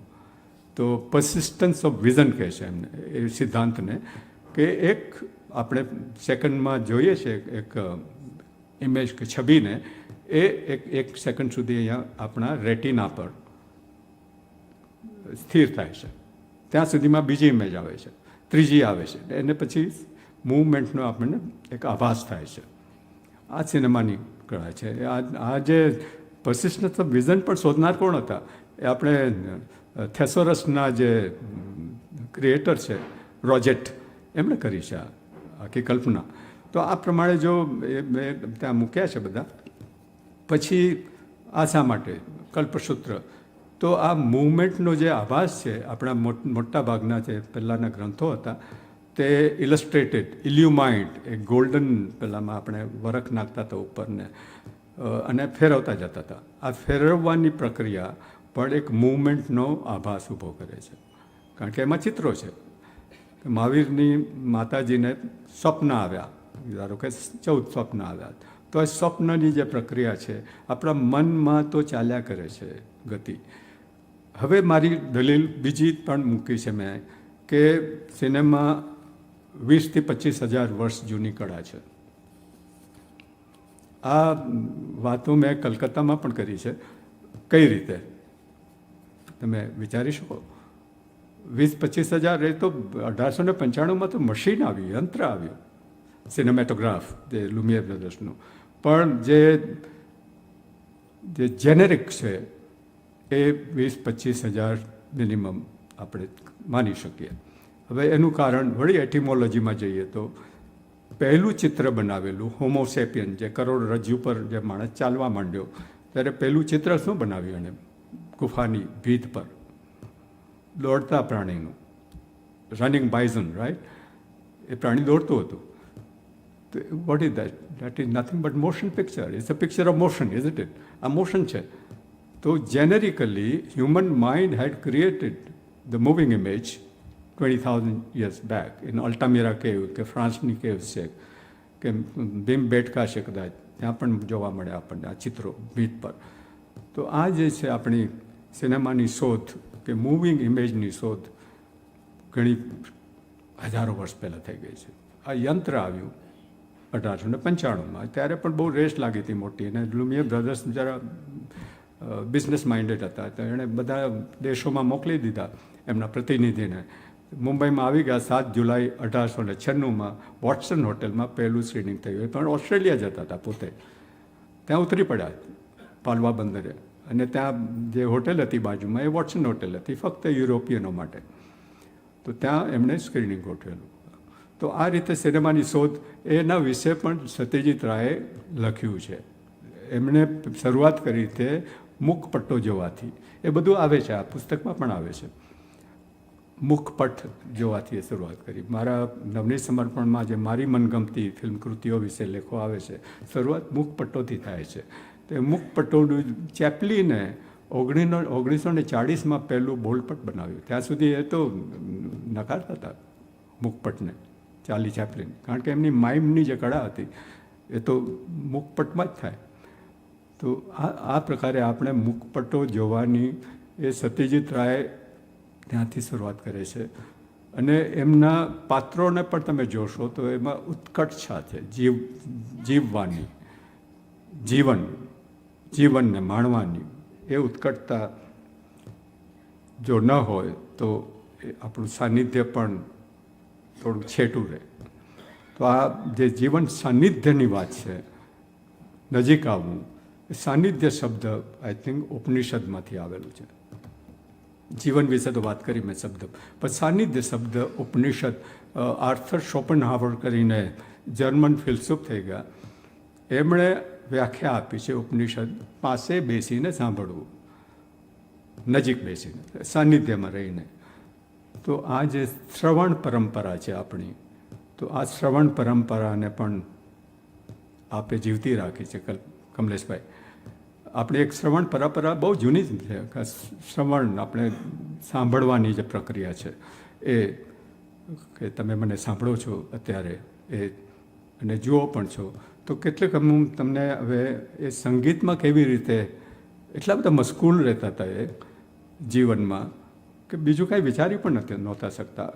એક તરફ બુક પણ થોકડા પડ્યા હોય એમને ખુરશીની આસપાસ, એના ઇલસ્ટ્રેશન કરવાના હોય, એને તો સેંકડો લેખકો એમને પુસ્તકો મોકલે એમના અભિપ્રાય માટે. પછી એમને કંઈ સંગીત કમ્પોઝ કરવું હોય, એક પણ ક્ષણ એમની પાસે એવી નહોતી જે ફ્રી હોય, જે કોઈ ગપાટા મારવાની હોય. આજે આપણને આહ્વાનો છે ને બહુ મોટા થઈ ગયા છે ટેકનોલોજી. આજે વોટ્સએપ પર કલાકોના કલાકો કાઢી નાખીએ છીએ આપણે. વાતો શું હોય કાંઈ નહીં, માલ કોઈ સાર વગરની. તો એ પ્રકારે આજે ટેકનોલોજીની સામે જીવવું, એ સમયમાં આ જે જીવન સાનિધ્યની વાત કરવી, એના માટે તો હું ગોવિંદ કાકાને જ સલામી આપું. આજે મારી જીવનની ધન્ય ઘડી એ હતી કે એમની સાથે જમવાનું સદભાગ્ય પ્રાપ્ત થયું. એના માટે હું કમલેશભાઈ યાજ્ઞિકને વંદન કરીશ કે એમના થકી મને, અને ઘણી વાતો થઈ ગોવિંદ કાકા સાથે, ઘણી વાતો થઈ. એમની આર્કાઇવ જોઈ, એમના એ જે રીતે કર્યું છે કામ, એટલું અદ્ભુત કામ કર્યું છે કે એને એટલા નિખાલસ. હું જરા જમવામાં ધીમો હતો, પહેલાં જમી લીધું તો કે બરાબર છે, તમે જે કરો તો એ રીતે જ ખાવું જોઈએ, 45 મિનિટ લાગવી જોઈએ જમવા માટે. તો આ નિખાલસતાથી એક કબૂલે છે આટલા મોટા માણસ, જેના થકી આજે આ ગીતા સાનિધ્ય પછી આ જીવન સાનિધ્યની જે શ્રેણી ચાલી રહી છે આપની સોમ સભાની, જે 1915ની સુકુમાર રોયને આપણે સ્મરીએ કે એ મોન્ડે ક્લબ, એ મોન્ડા ક્લબ, તો એની જે ચાલી રહી છે જે પરંપરા 110 વર્ષ પછી પણ કલકત્તાથી 1925માં બચુભાઈ રાવતે કુમારમાં શરૂ કરેલી બુદ્ધ સભા, એ બુદ્ધ સભા હતી. ભાવનગરમાં પણ બુદ્ધ સભા બુધવારે મળે, દર બુધવારે. અહીંયા દર સોમવારે થાય છે. તો સુરતની સોમ સભા. હવે આપણે સંગીત વિશે થોડું જોઈએ ને ઘણી બધી વાતો કરવાની છે, પણ આ તમને જરા જોવામાં તમને વધારે એક આત્મસાત કરી શકાશે સત્યજીત રાયના જીવનને. એ કઈ રીતે સંગીત કમ્પોઝ કરે છે, શું એ બોલે છે એના વિશે. મને એક બીજો એક પ્રસંગ પ્રાપ્ત થયો હતો મારા સદનસીબે. એ હતો સદગતિનો રી રેકોર્ડિંગ થતું હતું મુંબઈમાં. સત્યજીત રાયના એ પોતાના ગમતા કેટલાક ટેકનિશિયન્સ હતા. એમાંના એક હતા મંગેશ દેસાઈ, જે મુંબઈના રાજકમલ સ્ટુડિયોમાં, વી શાંતારામનો સ્ટુડિયો છે ત્યાં મંગેશ દેસાઈ ત્યાં એમને એમ્પ્લોય, એ સાઉન્ડ ડિપાર્ટમેન્ટના હતા. તો સત્યજીત રે ઓલવેઝ એને પસંદ કરતા કે મારી ફિલ્મોનું જે ધ્વનિ છે એનું જે રેકોર્ડિંગ એ મંગેશ દેસાઈ જ કરે, ડબિંગને. તો એક બેઠકમાં એ આવ્યા હતા, આમાં તમે વાંચ્યું હશે, એન્ડમાં જ મેં લખ્યું છે અમે કઈ રીતે મળ્યા. તો એમાં હું હાજર હતો. ત્યારે ઓમપુરી અને સ્મિતા પાટીલ એ ડબિંગ કરતા હતા અને પાછળ બેઠા, ત્યારે હજી પાઇપ પીતા હતા સત્યજીત રાય, પછી તો બંધ કરી મૂક્યું સદંતર ધૂમ્રપાન. એ પાછળ બેઠા હતા અને એ પાછળથી શાંતિથી જોયા કરે અને વચ્ચે પછી ક્યાંક ટકોર કરવી હોય તો એ બતાવે આમ. અને સ્મિતા પાટીલે કહે છે કંઈક અને એના પતિને, ત્યારે સત્યજીત રાય માથે હાથ મૂકીને કહે છે you have to do like this. તો એ કરીને બતાવે છે સ્મિતા પાટીલને. પણ એક આનંદભર્યું વાતાવરણ, એવું કોઈ બોજ નહીં, કોઈ ભાર નહીં, આ પ્રકારનું વાતાવરણ. ઇવન એમના જે સંગીતનું જે ઓર્કેસ્ટ્રેશન કરતા હતા ત્યારે પણ એ જ પ્રકારે એનું વાતાવરણ, કશું જ ફિલ્મી નહીં, કમ્પ્લીટલી નોન ફિલ્મી વાતાવરણ હોય એ કલકત્તામાં શક્ય થાય છે. મૃણાલ સેન હોય કે ઋત્વિક ઘટક હોય, આ જ પ્રકારે એમણે ફિલ્મો બનાવી. આપણું જે ભ્રમ છે કે ફિલ્મ ઇન્ડસ્ટ્રી વિશે કે ફિલ્મ લાઇન વિશે કે જે પણ, એ ભ્રમ અહીંયા ખોટો ઠરે છે. ગોવિંદ કાકાને પણ એમ હતું કે આ ફિલ્મ લાઇનના માણસને, પછી એમનો થોડોક એમને ખ્યાલ આવી ગયો હતો આ તો બહુ ગંભીર વાતો છે બધી સત્યજીત રાયની. નહીં તો પછી આપણને એમ જ હોય ને કે આ તો ફિલ્મના માણસ છે, ફિલ્મ લાઇનના માણસ છે, કે આપણી સામે બોલિવૂડ જ દેખાય એવું નથી. આ કંઈક અલગ વાત છે. અહીંયા મેં એક શબ્દ પ્રયોગ કર્યો છે, શબ્દ નવો રચ્યો છે. એ શબ્દ છે ફિલ્મોસોફી. ફિલ્મની ફિલોસોફી. હવે જૈનિઝમના અનેકાંતને જોડીને એક કાલિકટ યુનિવર્સિટીમાં એક સેમિનાર હતો, film and philosophy international seminar. Calicut university is the first university in India, whole of India, which has publish a book on cinema. બીજી કોઈ યુનિવર્સિટીએ નથી કર્યું, પણ એ ફિલ્મ સ્ટડીઝ ડિપાર્ટમેન્ટે નથી કર્યું. આ પુસ્તક ફિલોસોફીના ડિપાર્ટમેન્ટે કર્યું છે, ફિલ્મ એન્ડ ફિલોસોફી.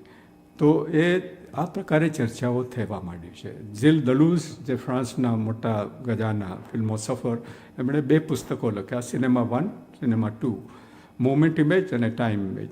તો આ પુસ્તકો આવ્યા પછી એને 2-2.5 દાયકા 3 દાયકા થઈ ગયા.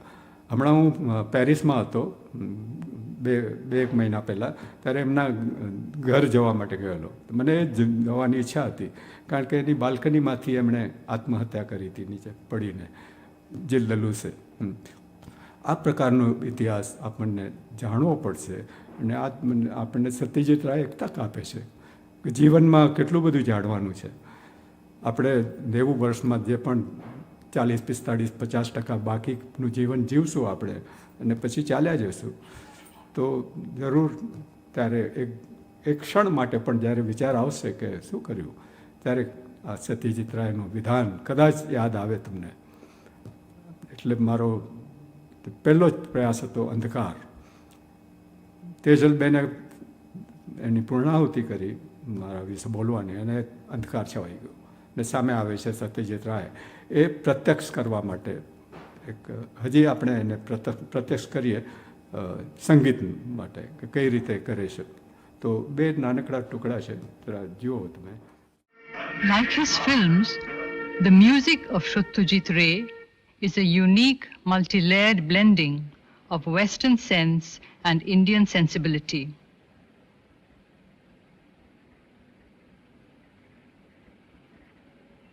His complete mastery of this art form is the culmination of a long family tradition. I was born in a musical family. My grandfather, Upendra Kishore, was a composer, violinist.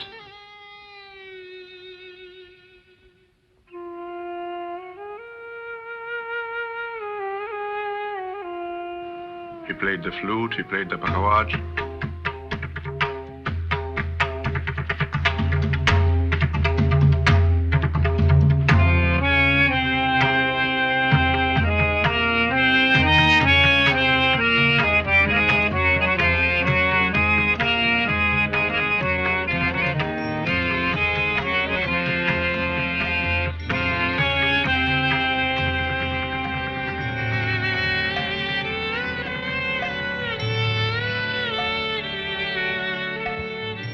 And on my mother's side, my mother's grandfather, Kalinaran Gupta, was a wonderful composer. And it so happens that on my mother's side, practically everyone is a natural singer. My grandmother could sing, and all her sisters could sing. My mother could sing. And my mother's sisters, brothers, and cousins were all natural singers. So I grew up in an atmosphere of music and singing, Rabindra Sangeet and Brahmo Sangeet, right from my birth.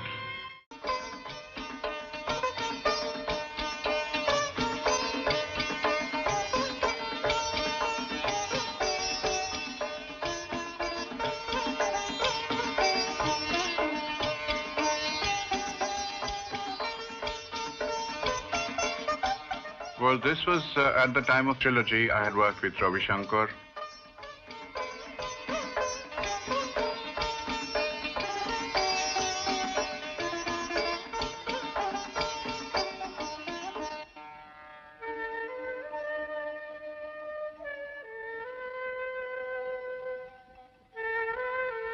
In Pothir Panchali, Song of the Little Road, Ray made a major breakthrough in Indian film music, not only by using the gifts of a classical composer like Ravi Shankar, but also by exploiting them from an essentially cinematic point of view.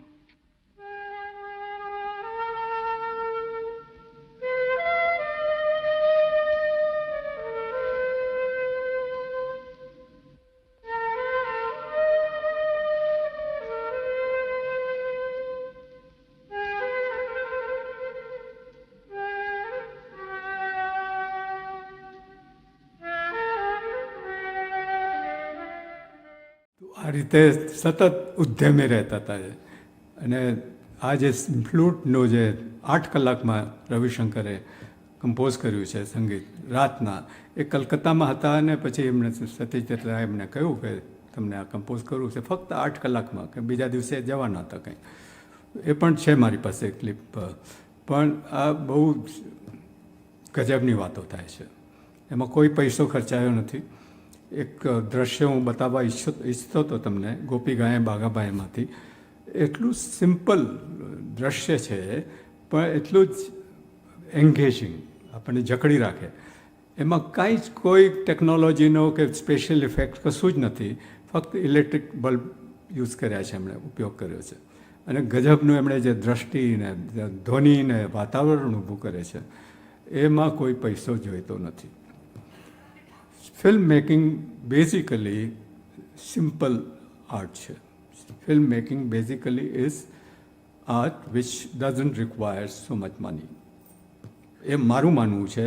અને એના દ્રષ્ટાંત રૂપે હજી એક સુરતનો મારો વિદ્યાર્થી જેવો જય ખોલિયા, એને હું કહીશ કે 1 મિનિટ માટે અહીંયા આવે, એ તમને સાબિત કરી બતાવે છે કે એક પૈસો ખર્ચ્યા વિના એણે ફિલ્મો બનાવી છે જે જગતના ફિલ્મ ફેસ્ટિવલોમાં પણ ગઈ છે. એ પોતાના નગારા નથી વગાડતો કે નોબત નથી વગાડતો, પણ હમણાં કવિકાંત પર 85 મિનિટની ફિલ્મ બનાવી. અને બીજો વિદ્યાર્થી મારો ઉત્તર ગુજરાતના એક નાનકડા ગામનો ખેડૂતનો દીકરો હિરેન ચૌધરી, એ બે મળીને, બીજા પણ ઘણા બધા હતા એમની સાથે, એ મોબાઈલ ફોન પર ફિલ્મ બનાવી છે. તમે ફિલ્મ જોશો તો તમને લાગે નહીં આ મોબાઈલ ફોન પર ફિલ્મ બનાવેલી છે. તો આ ટેકનોલોજીનો ઉપયોગ કઈ રીતે કરી શકીએ આપણે, એ અગત્યનું છે. એક પણ પૈસો કાંઈ ખર્ચ્યો નથી એમણે. જે બેઝિક જે હોય છે રહેવા કરવાનું, ખાવાનું, એ બાકી કોઈ ખર્ચો એમણે. કરોડો રૂપિયા શા માટે ખર્ચાય છે મને સમજ નથી પડતી. 500 કરોડ, 900 કરોડ. હમણાં સ્મોલ બજેટની, લો બજેટની ફિલ્મ કાન્સમાં વાત ચાલતી હતી, એક ભાઈ છે આપણા લંડનમાં રહે છે ગુજરાત, એ ડિસ્ટ્રીબ્યુશનનું કરે છે, કે $1 બિલિયન ખર્ચો કર્યો છે. એનું ફિલ્મનું નામ છે અમેરિકન ગાંધી. અમેરિકન ગાંધી હજી 2019માં બનેલી ફિલ્મ છે, પણ હજી સુધી કાંઈ રિલીઝ નથી થઈ વગેરે. અને ત્યારે મેં કહ્યું કે કાન્સ ફેસ્ટિવલમાં તો $14 million is still low budget film. $14 million, વિચાર કરો તમે. તો આ પ્રમાણે અહીંયા પણ થાય છે. 500 કરોડ, 900 કરોડ, બીભત્સ લાગે છે આ બધું. બીભત્સ રસમાં જીવતા હોઈએ, આ કાળ બીભત્સ રસનો હોય એવું લાગે છે મને, કે આ કરોડો ને અબજો રૂપિયાને ક્યાંથી આવે છે ભાઈ? આ ફિલ્મ પાછળ કેમ ને? એવું તો શું છે, હજી સુધી કાન્સ ફેસ્ટિવલના કોમ્પિટિશનમાં તમારી ફિલ્મ જતી પણ નથી. તો આ એક જાણવા જેવી વાત એ છે કે 2 વર્ષ પહેલાં central board of film censorship CBFCમાં 12,000 ફિલ્મો સબમિટ થયેલી. 12,000, એમાંથી 3,000 ફિલ્મો કે 3,500 ફિલ્મો થિયેટ્રિકલ રિલીઝની હતી. કેટલી ખબર છે આપણને? કેટલી ફિલ્મ એવું છે ખબર છે આપણને? 2-3 જે મીડિયામાં આવે છે તે જ. આટલી અજ્ઞાનતા, આટલી આપણને રાખવામાં આવે છે અજ્ઞાન. એ માહિતી પણ નથી મળતી. આપણે એના માહિતી યુગ કહીએ છીએ ને, કેટલી માહિતી છે આપણી પાસે. મને આ પર્યાવરણ વિશે મને એક સ્ટડી કરવું હતું કે ફિલ્મ પ્રોડક્શનથી, ફિલ્મ નિર્માણથી પર્યાવરણને કેટલું નુકસાન થાય છે. પહેલાં કેમિકલ્સ વપરાતા લેબોરેટરીઝમાં. હવે એ કેમિકલ્સ વપરાયા પછી એના જે એફ્લુન્ટ છે એ ક્યાં ફેંકાતા હતા? કોઈ નદીમાં? ક્યાં ફેંકાતા હતા? એ મને અભ્યાસ કરવો છે. કે અત્યારે અનરિસાયકલેબલ વેસ્ટ જે ઊભું કરીએ છીએ આપણે પ્લાસ્ટિક એજમાં, કે એ કંઈ જલ્દી કંઈ થતું નથી. ઇન્સિનરેશન જે ટેકનોલોજી બહુ ખર્ચાળ છે અને બાળીને જે પણ આ ક્યાં કચરો જાય છે? આ પ્લાસ્ટિક ક્યાં જાય છે બધું?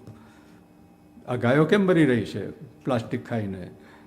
એ ફિલ્મ પણ એ એન્વાયરમેન્ટને ડિગ્રેડ કરે છે. ડેન્જરસ છે એ રીતે એન્વાયરમેન્ટ માટે. આપણે કદી વિચાર્યું છે? આ નથી વિચાર્યું કે ફિલ્મો થકી કેટલું નુકસાન થાય છે પર્યાવરણને. એનો મને અભ્યાસ કરવો છે, પણ મને ક્યાંથી માહિતી મળે નહીં. એવા સ્ત્રોત જ નથી કોઈ માહિતીના. શું કરવાનું?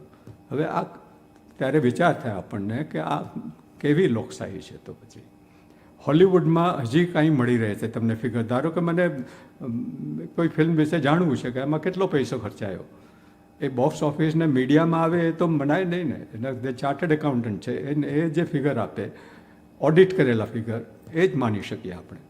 તો આજે ફેક અને ટ્રુ વચ્ચેનો ભેદ પણ આપણને ખબર નથી, શું ફેક છે ને શું નથી. આ પ્રકારના યુગમાં આપણે જીવી રહ્યા છીએ. ત્યારે આ બધા સવાલો ઊભા થાય છે. આ સવાલોની પ્રેરણા આપનાર સત્યજીત રાય છે મારા માટે, કારણ કે એમણે ઘણા બધા સવાલો કર્યા છે. તો આ સવાલો આપણે ઊભા કરી શકીએ. એ સોમસભા સુરતની કદાચ વધારે જીવનને નજીક લઈ આવશે આપણાથી, આપણા અસ્તિત્વથી, જીવન સાનિધ્ય. તો આ હિરેન ચૌધરી અને જય ખોલિયા સુરતનો છે.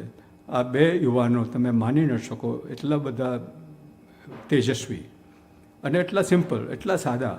કોઈ વ્યસન નહીં, કોઈ ખર્ચો નહીં ફોગટનો, કશું જ નહીં. આ પણ એક આશા છે. આ આપણા જીવનની, આપણા સમયની આશા છે. આ જે પણ યુવાનો આવ્યા છે, વિદ્યાર્થીઓ, એ બહુ જ સારું લાગે છે. કે નાનકડી ચિત્ર આવી છે તમારી સામે, હમણાં જ આવશે બધા. Thank you. એની ફિલ્મ કવિકાંતની જોવા જેવી છે, જોજો. હમણાં મુંબઈમાં એનું પ્રીમિયર કર્યું અને પોતે એસ્ટ્રોનોમર પણ છે. અમદાવાદમાં 18મી જૂને છે ગુજરાતનું પ્રીમિયર. તો 18મી જૂને તમે અમદાવાદ બાજુ આવો તો જરૂર આવજો, ગુજરાત વિશ્વકોશમાં. ત્યાં જ અમે એક સિમ્પોઝિયમ કરેલું 2023માં એમની પુણ્યતિથિ નિમિત્તે. તો હું ગોવિંદ કાકાને એમ જ એ જ વાત કરતો. તો ચાવંડ ગામમાં તો અમારે જઈ આવ્યો છે. ત્યાં ચાવંડની બાજુમાં જ એમનું ગામ, ધોળકાને શું ગામ, હા, અમરેલીની પાસે, લાઠીની પાસે એમનું ગામ, ગોવિંદ કાકાનું. તો એ ઘણી બધી વાતો થઈ આજે. તો આ પ્રમાણે એક દ્રશ્ય હું તમને બતાવવા માંગીશ. 7 મિનિટનું દ્રશ્ય છે. એ ગોપી ગાય બાઘાબાએ માંથી લીધેલો છે.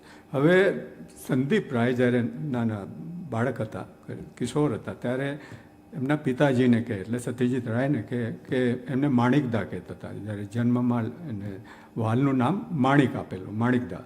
તો માણિકદાને પૂછે કે તમે આ બધી ફિલ્મો બનાવો છો, કે મને તો સમજ નથી પડતી, આમાં કોના માટે? મારા માટે નથી બનાવતા, બાળકો માટે કંઈ બનાવો. ત્યારે એમણે આ ફિલ્મો બનાવી, ગોપી ગાય બાઘાબાએ, હીરોક રાજા દેશે, આ બધા જે ફિલ્મો છે, બાળકોને પણ આનંદ આવે ને મોટાને પણ આવે. આપણે એક ગેરસમજ ઊભી થાય છે કે બાળકોની ફિલ્મમાં બાળકો હોવા જોઈએ. કોણ કહે છે? એ નથી, ખોટી વાત છે. આ દેશે બાળકો માટે ફિલ્મો પણ નથી બનાવી સારી. વિચાર કરો તમે, આપણે બાળકોના હક માટેની બધી વાતો કરીએ. We haven't produce any good children film which Satyajit Ray had, Aravindan had in Kerala, બારી, ઇવન રિતિક ઘટક હેડ, બારી થકે પાલીએ વોઝ રિતિક ઘટક ફિલ્મ, અને અરવિંદને બનાવી છે. પણ આ થોડા ચિલ્ડ્રન ફિલ્મ સોસાયટી ઓફ ઇન્ડિયામાં એ રિલીઝ નથી કરતા ફિલ્મો, કે બાળકોને આપણે શું આપીએ છીએ. બાળકો તો પછી આ જે પણ મળતું હશે એમાંથી જ એ પછી મનોરંજન આપણે કહીએ છીએ ને. મારી દલીલ એ છે કે કોઈ પણ કલા, ખાસ કરીને સિનેમાની કલા, જે આપણે લોકપ્રિય જનરંજક કલા કહીએ છીએ, એ મનોરંજનથી ચિત્તરંજનની અવસ્થામાં આવવું જોઈએ. એ ચિત્તરંજન જ્યારે થાય ત્યારે એ એન્ડ્યોરિંગ થાય, એ સ્થાયી ભાવ થાય, ત્યારે એ ટકી રહે. આપણે શા માટે સત્યજીત રાયની આજે પણ વાત કરીએ છીએ? શા માટે પાથેર પાંચાની વાત કરીએ એને આટલા વર્ષો પછી? કારણ કે એમાં કાંઈ ચિત્તરંજકતા છે, ચિત્તને રંજન કરવાનું કાંઈ તત્વ છે એમાં. એટલે બાકી કેટલી બધી ફિલ્મો આવે છે ને જાય છે ને આપણે કાંઈ યાદ પણ નથી રહેતા. યાદ રહે તો ગીતો રહે છે. ગીતો એ ફિલ્મ કૃતિ નથી, ગીતો એક અલગ જ વાત છે. તો પણ આ એક વિચારવા જેવી વાત છે. એ પણ આપણને માણિકદા જ શીખવે છે આ વાતને. તો આ એક દ્રશ્ય તમને જોવા જેવું છે. એના વિશે હું થોડુંક વાંચી જાઉં. આ પુસ્તકમાં મેં લખ્યું પણ છે આ દ્રશ્ય વિશે. અને ફિલ્મનું નામ છે ગોપી ગાય બાઘાબાએ. ગોપી અને બાઘા નામના બે યુવાનો છે. એ એક ઢોલક વગાડે છે ને ગીત ગાય છે. બે સુરા છે પણ ગાય છે ને રાજાને એને ખુશ કરે છે. હાલાનો રાજા છે એ હીરક રાજા દેશમાં છે. તો આ જે ગોપી ગાયાની જે પ્રક્રિયા હતી એને બનાવવાની, કે કઈ રીતે એમણે આ દ્રશ્ય ઊભું કર્યું, કઈ રીતે બનાવ્યું, તો એની થોડોક એક ફકરો વાંચી લઉં છું. એ ભૂતેર નાચ કહેવાય છે, ભૂતોનું નૃત્ય. આ ભૂત છે બધા, ગોસ્ટ ડાન્સ, ભૂતેર નાચ. એની ખૂબીઓ શું છે? ગોપી ગાય બાઘાબાએ ફિલ્મ કૃતિમાં આવતું કુલ 8 મિનિટ ચાલતું દીર્ઘ દ્રશ્ય કમાલનું છે. એ કમાલ સિદ્ધ હસ્ત કલાકાર સત્યજીત રાય નજીવા ખર્ચે ફક્ત સામાન્ય પ્રકારના ઇલેક્ટ્રિક બલ્બથી અને એમણે રચેલા ગીત સંગીતથી કરાવે છે. કોઈ સ્પેશિયલ ઇફેક્ટ નથી આમાં. મને લાગે છે કે આ નોનસેન્સિકલ લાગતા ગીતથી તેઓ પોતાના સ્વર્ગસ્થ પિતા સુકુમાર રોયને પણ આદરપૂર્વક અંજલિ આપે છે. તેમણે રચેલી બાળ વાર્તાઓ અને નોનસેન્સિકલ કવિતાઓ, દાખલા તરીકે આબોલ તાબોલ, એમનો ગ્રંથ એક કલેક્શન છે. આબોલ તાબોલ બહુ પ્રિય છે બંગાળના બાળકોમાં.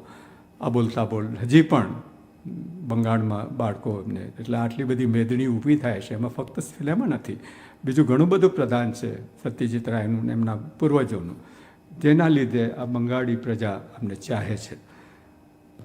હજી પણ એટલું જ લોકપ્રિય છે આ બોલતા બોલ. નોનસેન્સિકલ, એનું જે રિડિક્યુલસ એનું અંગ્રેજી. જંગલમાં ભટકતા ગોપી અને બાઘા સમક્ષ ભજવાતું ભૂતોનું આ નૃત્ય 4 ભાગમાં વહેંચાયેલું છે. તમે જોશો આમાં 4 ભાગ છે, હાયરાર્કી છે. આ ફેન્ટેસ્મેગોરિયા અંગ્રેજી શબ્દ છે. સમણામાં દેખાતા અદ્ભુત દ્રશ્યોની શૃંખલા એટલે ફેન્ટેસ્મેગોરિયા પ્રકારનું દ્રશ્ય વિવિધ શૈલીઓ અને ભાવો ઉપસ્થિત કરે છે, જે માનવોના આવા સ્તરીય ભેદભાવો આજે હોય તો ભૂતાવળમાં કેમ નહીં. એટલે જ આપણે ભૂતેર નાચના દ્રશ્યમાં ગોપી બાઘાની આંખે બ્રાહ્મણ ક્ષત્રિય, વૈશ્ય, શુદ્ર એટલે આમ જનતા કેરિકેચર કે વ્યંગચિત્રો રૂપે જોઈએ છીએ. તમે જોશો આમાં કોઈ જાડા છે, કોઈ પાતળા છે, કોઈ અપ્સર છે, તો કોઈ ચાકર છે. આ રીતે દ્રશ્યમાં ભારતીય ભાતીગળતા છે. વિવિધ પ્રકારના વાદ્યોના ઉપયોગમાં 4 દક્ષિણના કર્ણાટક સંગીતના પરંપરાના પણ છે. ધારો કે મોરચંગ બહુ પ્રોમિનન્ટલી વાગે છે. શેડો પપેટ જેવા લાગતા બધા ભૂતોની વેશભૂષા પણ વર્ણ વર્ગ ભેદોને અનુરૂપ છે. ગોપી ગાયે બાગાબાએ ફિલ્મકૃતિના મહત્વશીલ દીર્ઘ ભૂતેર નૃત્યના દ્રશ્યને અંતે રીતસરના 4 ઉચ્ચ નીચ વર્ગોના 4 ઊભા માળખા આપણે જોઈએ છે.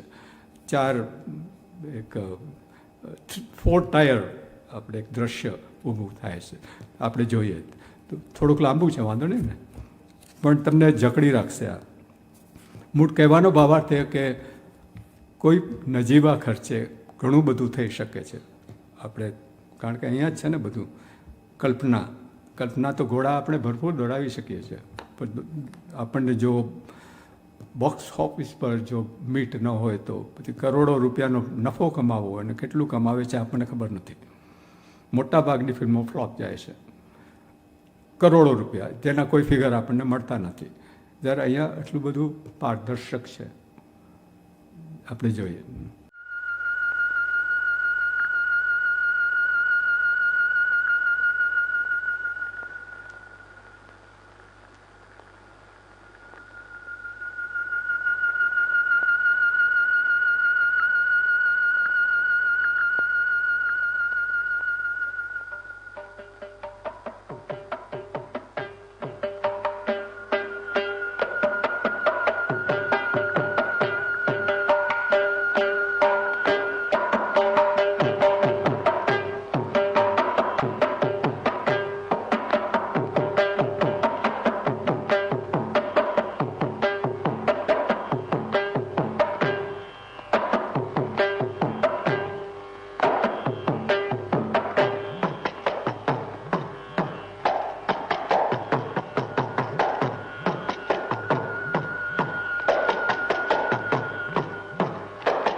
કોલોનિયાલિઝમ પર પણ કોમેન્ટ છે આમાં.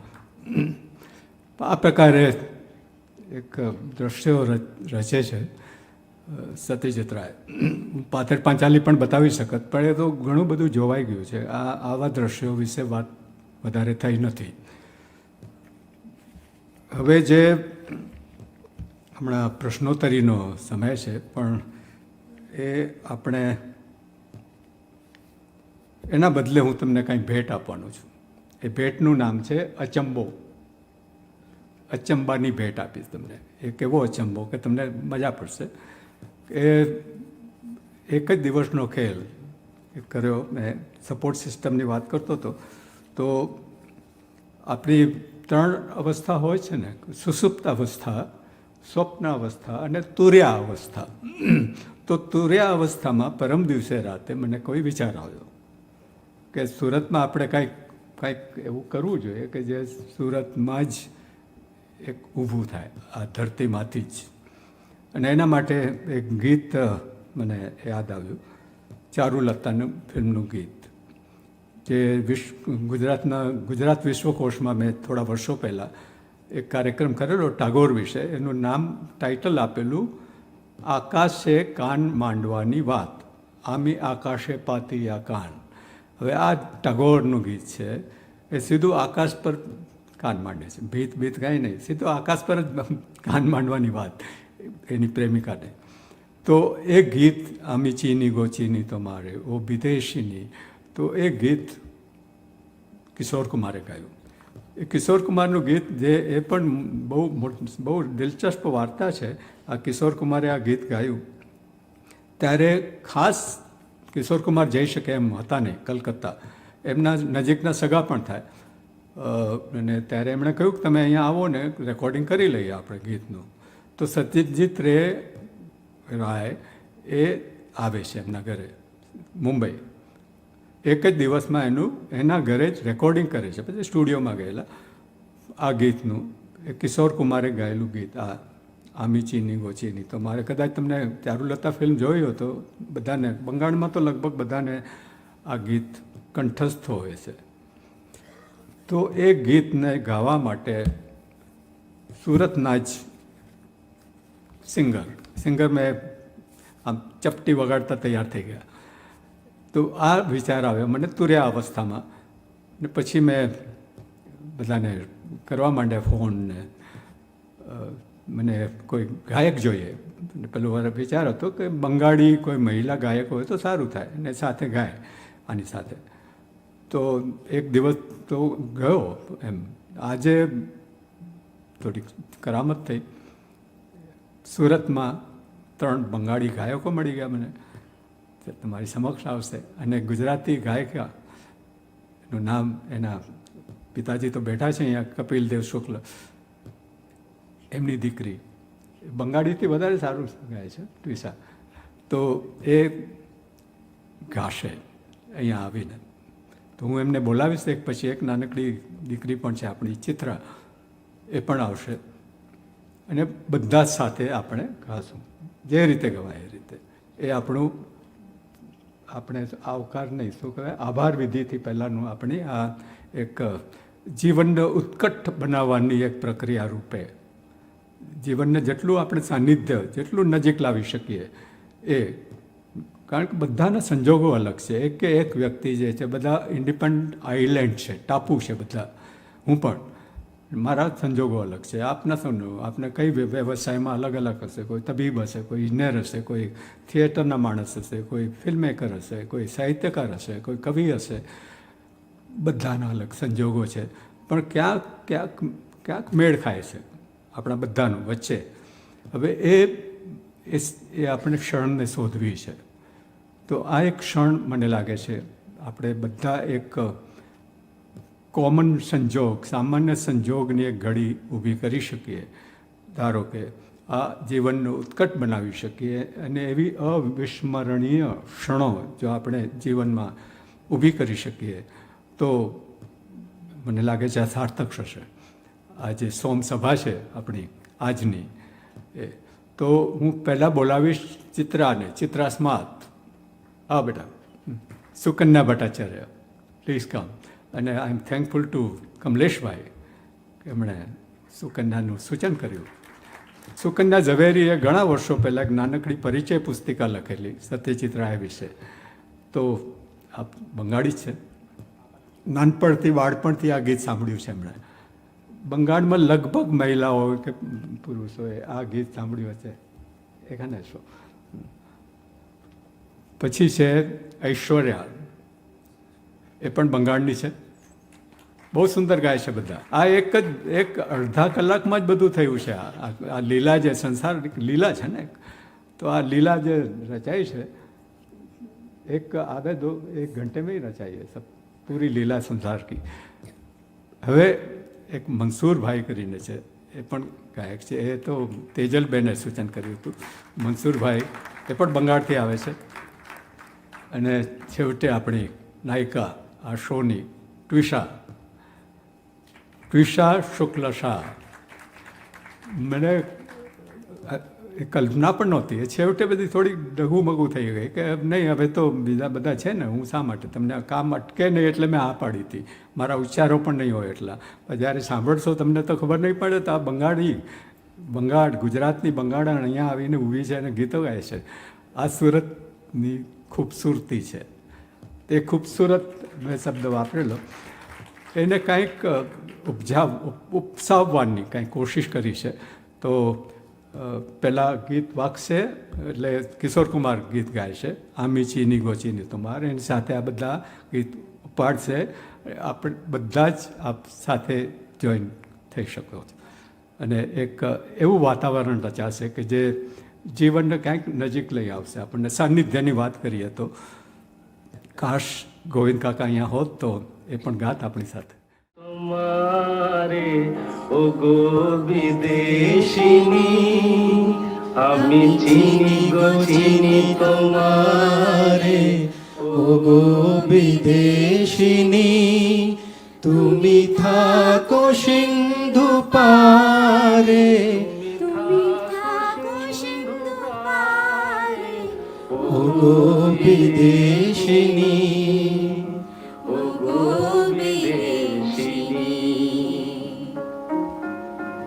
সাজাবার খিদে নেই বুঝি? খাবে না? না, দেখেছি শারদ প্রাতে তোমায়, দেখেছি মাধবী রাতে তোমায়, দেখেছি শারদ প্রাতে তোমায়, দেখেছি মাধবী রাতে তোমায়, দেখেছি হৃদয় মাঝারে তোমায়, দেখেছি হৃদয় মাঝারে ওগো বিদেশিনী।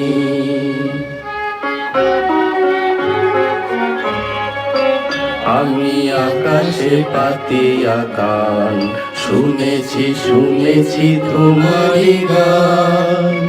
আমি আকাশে পাতিয়া কান, শুনেছি শুনেছি তোমারই গান। আমি তোমারে সপেছি প্রাণ গো বিদেশিনী, আমি তোমারে সপেছি প্রাণ গো বিদেশিনী। ভুবন ভ্রমিয়া শেষে আমি এসেছি নূতন দেশে, ভুবন ভ্রমিয়া শেষে আমি এসেছি নূতন দেশে।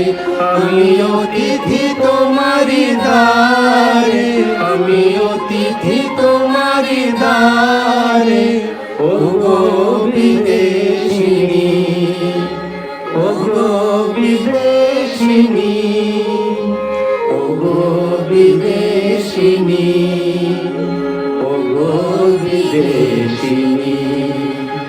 আমি চিনি গো চিনি তোমারে বউ ঠাকুরানী।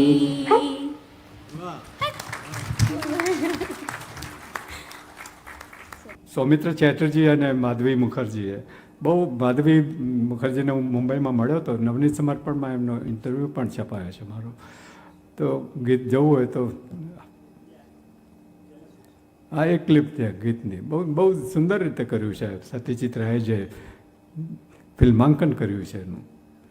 તો એ એટલી સરળતા અને સાદગી જે છે ફિલ્મ કૃતિઓમાં એની વાત હતી. પણ આ આટલું સુંદર સુરતની આ બંગાળી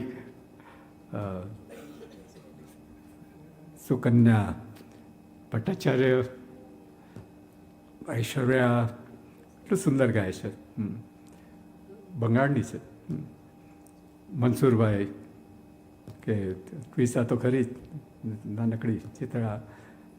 આ મને અચંબો જો તમને લાગ્યો હોય તો આ ખાવા જેવો છે.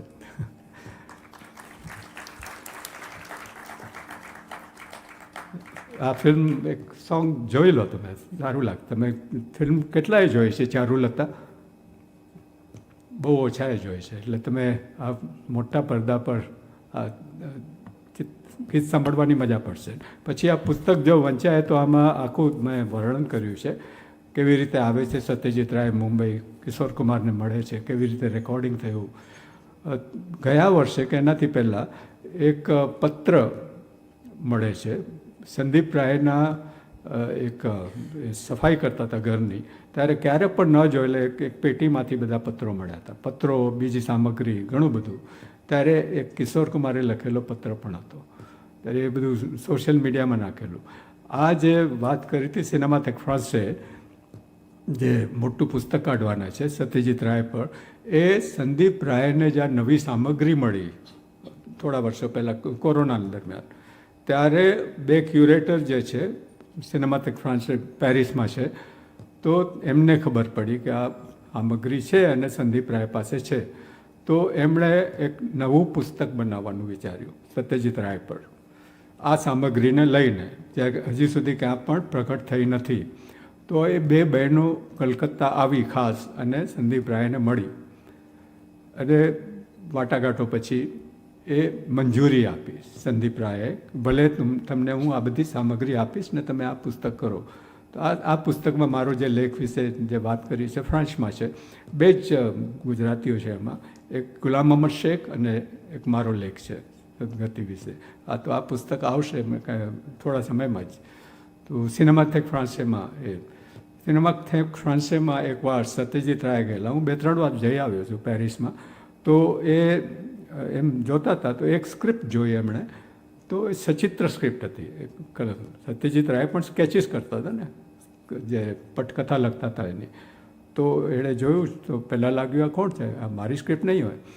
તો એ મારા જેવી લાગતી સ્ક્રિપ્ટ અકીરા કુરોસાવાની હતી, જાપાનના ફિલ્મમેકર. તો એમના સચિત્ર સ્ક્રિપ્ટ જે છે એ ઘણા દિગ્દર્શકો, બહુ ઘણા નહીં પણ ઓછા કરતા હતા. તેમાં એક કુરોસાવા અને સત્યજીત રાય પણ છે.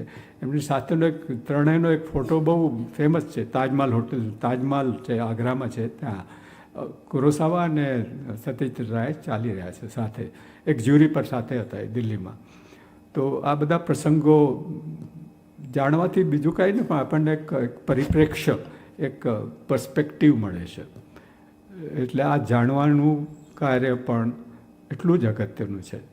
જે પણ વાતો કે આ પુસ્તક વાંચીને પણ જે તમને એક પર્સ્પેક્ટિવ મળશે, એક પરિપ્રેક્ષ્ય મળશે સત્યજીત રાયના જીવન વિશે, જીવનને કેવા આપણે સાનિધ્ય થઈ શકીએ છીએ, નજીક આવી શકીએ છીએ તેના વિશે, અને એમની કૃતિઓ વિશે. તો એ અગત્યનું છે મને લાગે છે. આજે પણ સુરતની સોમસભા, હવે આપણે આ ગીત જોઈએ, બહુ સુંદર ગીત છે. અને ચારુ જે છે એ એકલી છે, એનું એકાંત, એનું લોનલીનેસ જે એ રજૂ કરે છે ચારુલતામાં, એ બહુ જ સુંદર રીતે કરે છે. એમને હું મળ્યો હતો ત્યારે આ જીવનની ઉત્કટતાની વાત છે ને. હું એક દાદરની નાની સરખી હોટેલમાં ઉતર્યા હતા, આપણે માધવી મુખર્જી. તો હું એમને ત્યાં, મને ખબર પડી કે ત્યાં રોકાયા છે, તો હું એમને મળવા ગયો. તો પહેલાં એમને લીધી મુલાકાત, એપોઇન્ટમેન્ટ. ત્યારે એમને ફ્રેક્ચર થયેલું, આખો થાપ જે છે ને એનું હાડકું તૂટી ગયેલું, અને લાકડીથી એક એની સાથે હેલ્પર હતા. હવે આવી પરિસ્થિતિમાં એ આવે છે મુંબઈ, માધવી મુખર્જી. એટલે જીવનની બહુ ઉત્કટ પેલી હોય, જીવનને આપણે ગાંઠપણથી પ્રેમ કરતા હોઈએ જીવનને, તો જ થઈ શકે. આ નહીં તો હવે કોણ જશે? અમારે આ ફ્રેક્ચર થઈ ગયું છે, કોણ નહીં જઈએ આપણે.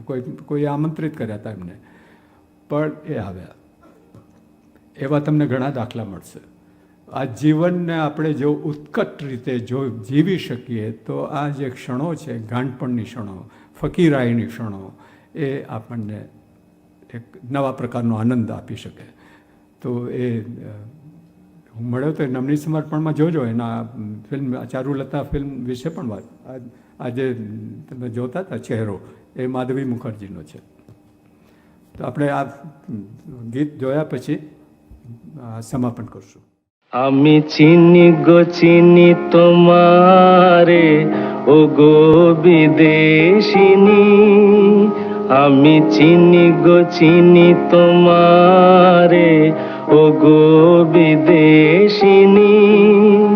তুমি থাকো সিন্ধু পারে, তুমি থাকো সিন্ধু পারে ও গো বিদেশিনী, ও গো বিদেশিনী।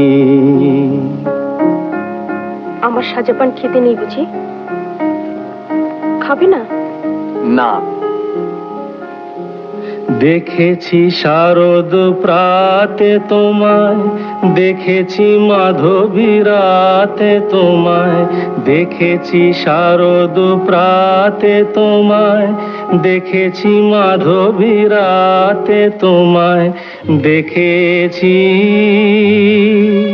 হৃদি মাঝারে তোমায়, দেখেছি হৃদি মাঝারে ও গো বিদেশিনী।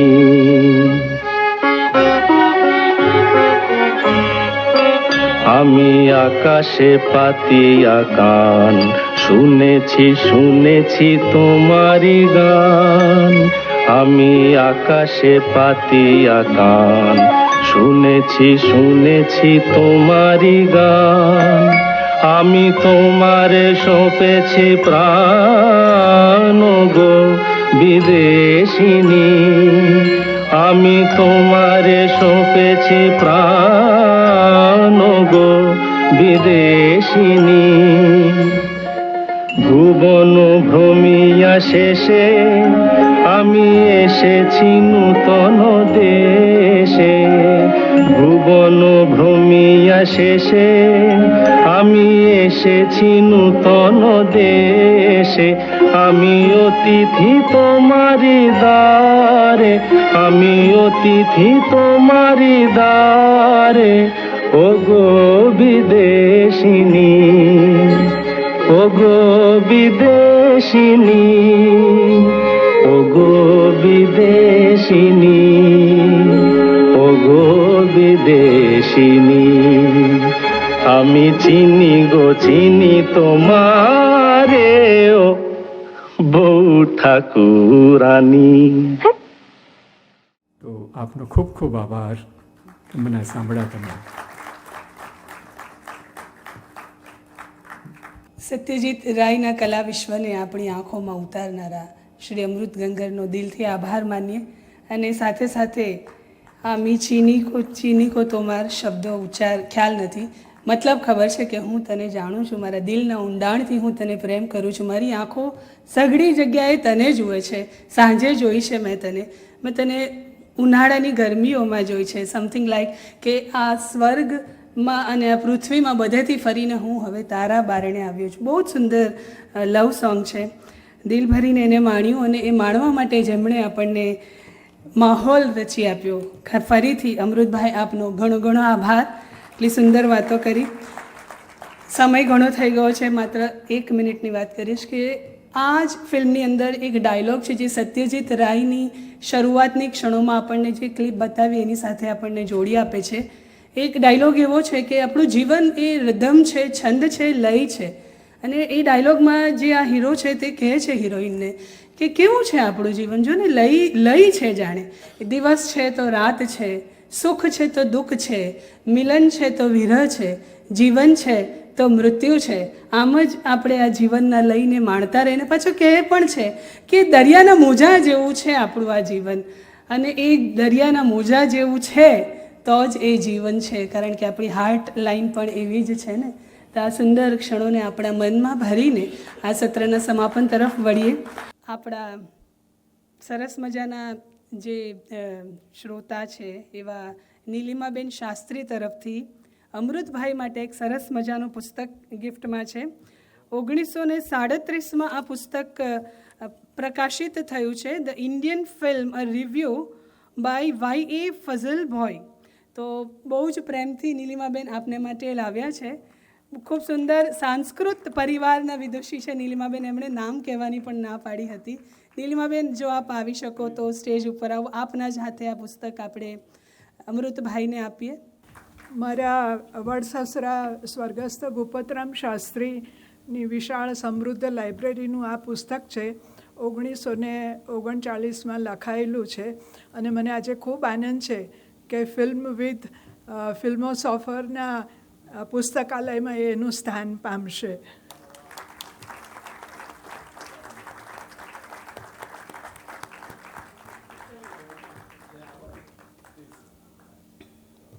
આવા અચંબા જીવન સાનિધ્યમાં કાયમ થતા રહે એવી પરમ કૃપાળુ પરમાત્માને પ્રાર્થના. ગોવિંદ કાકાનો ખાસ આભાર. આવતા સોમવારે આપણે શું માણવાના છીએ? નરસિંહ મહેતાની કવિતાઓમાં આધ્યાત્મિકતા. નરસિંહ મહેતાના જે વંશજ છે એ જ આપણી સમક્ષ નરસિંહ મહેતાની જીવની શેર કરવાના છે. તો આવતો સોમવાર પણ આપણે નોંધી લઈએ. એના પછીનો સોમવાર અદ્ભુત વ્યક્તિત્વ છે, જે પોતાના કાળથી ખૂબ જ વહેલું જન્મેલું વ્યક્તિત્વ છે. રેવન્યુ સ્ટેમ્પ, હું ભૂલ નથી કરતી તો 41મું વક્તવ્ય એ જ છે. હા, અમૃતા પ્રીતમની આત્મકથા આપણે માણવાના છે, જેને પ્રસ્તુત કરવા શ્યામ પારેખ આવવાના છે.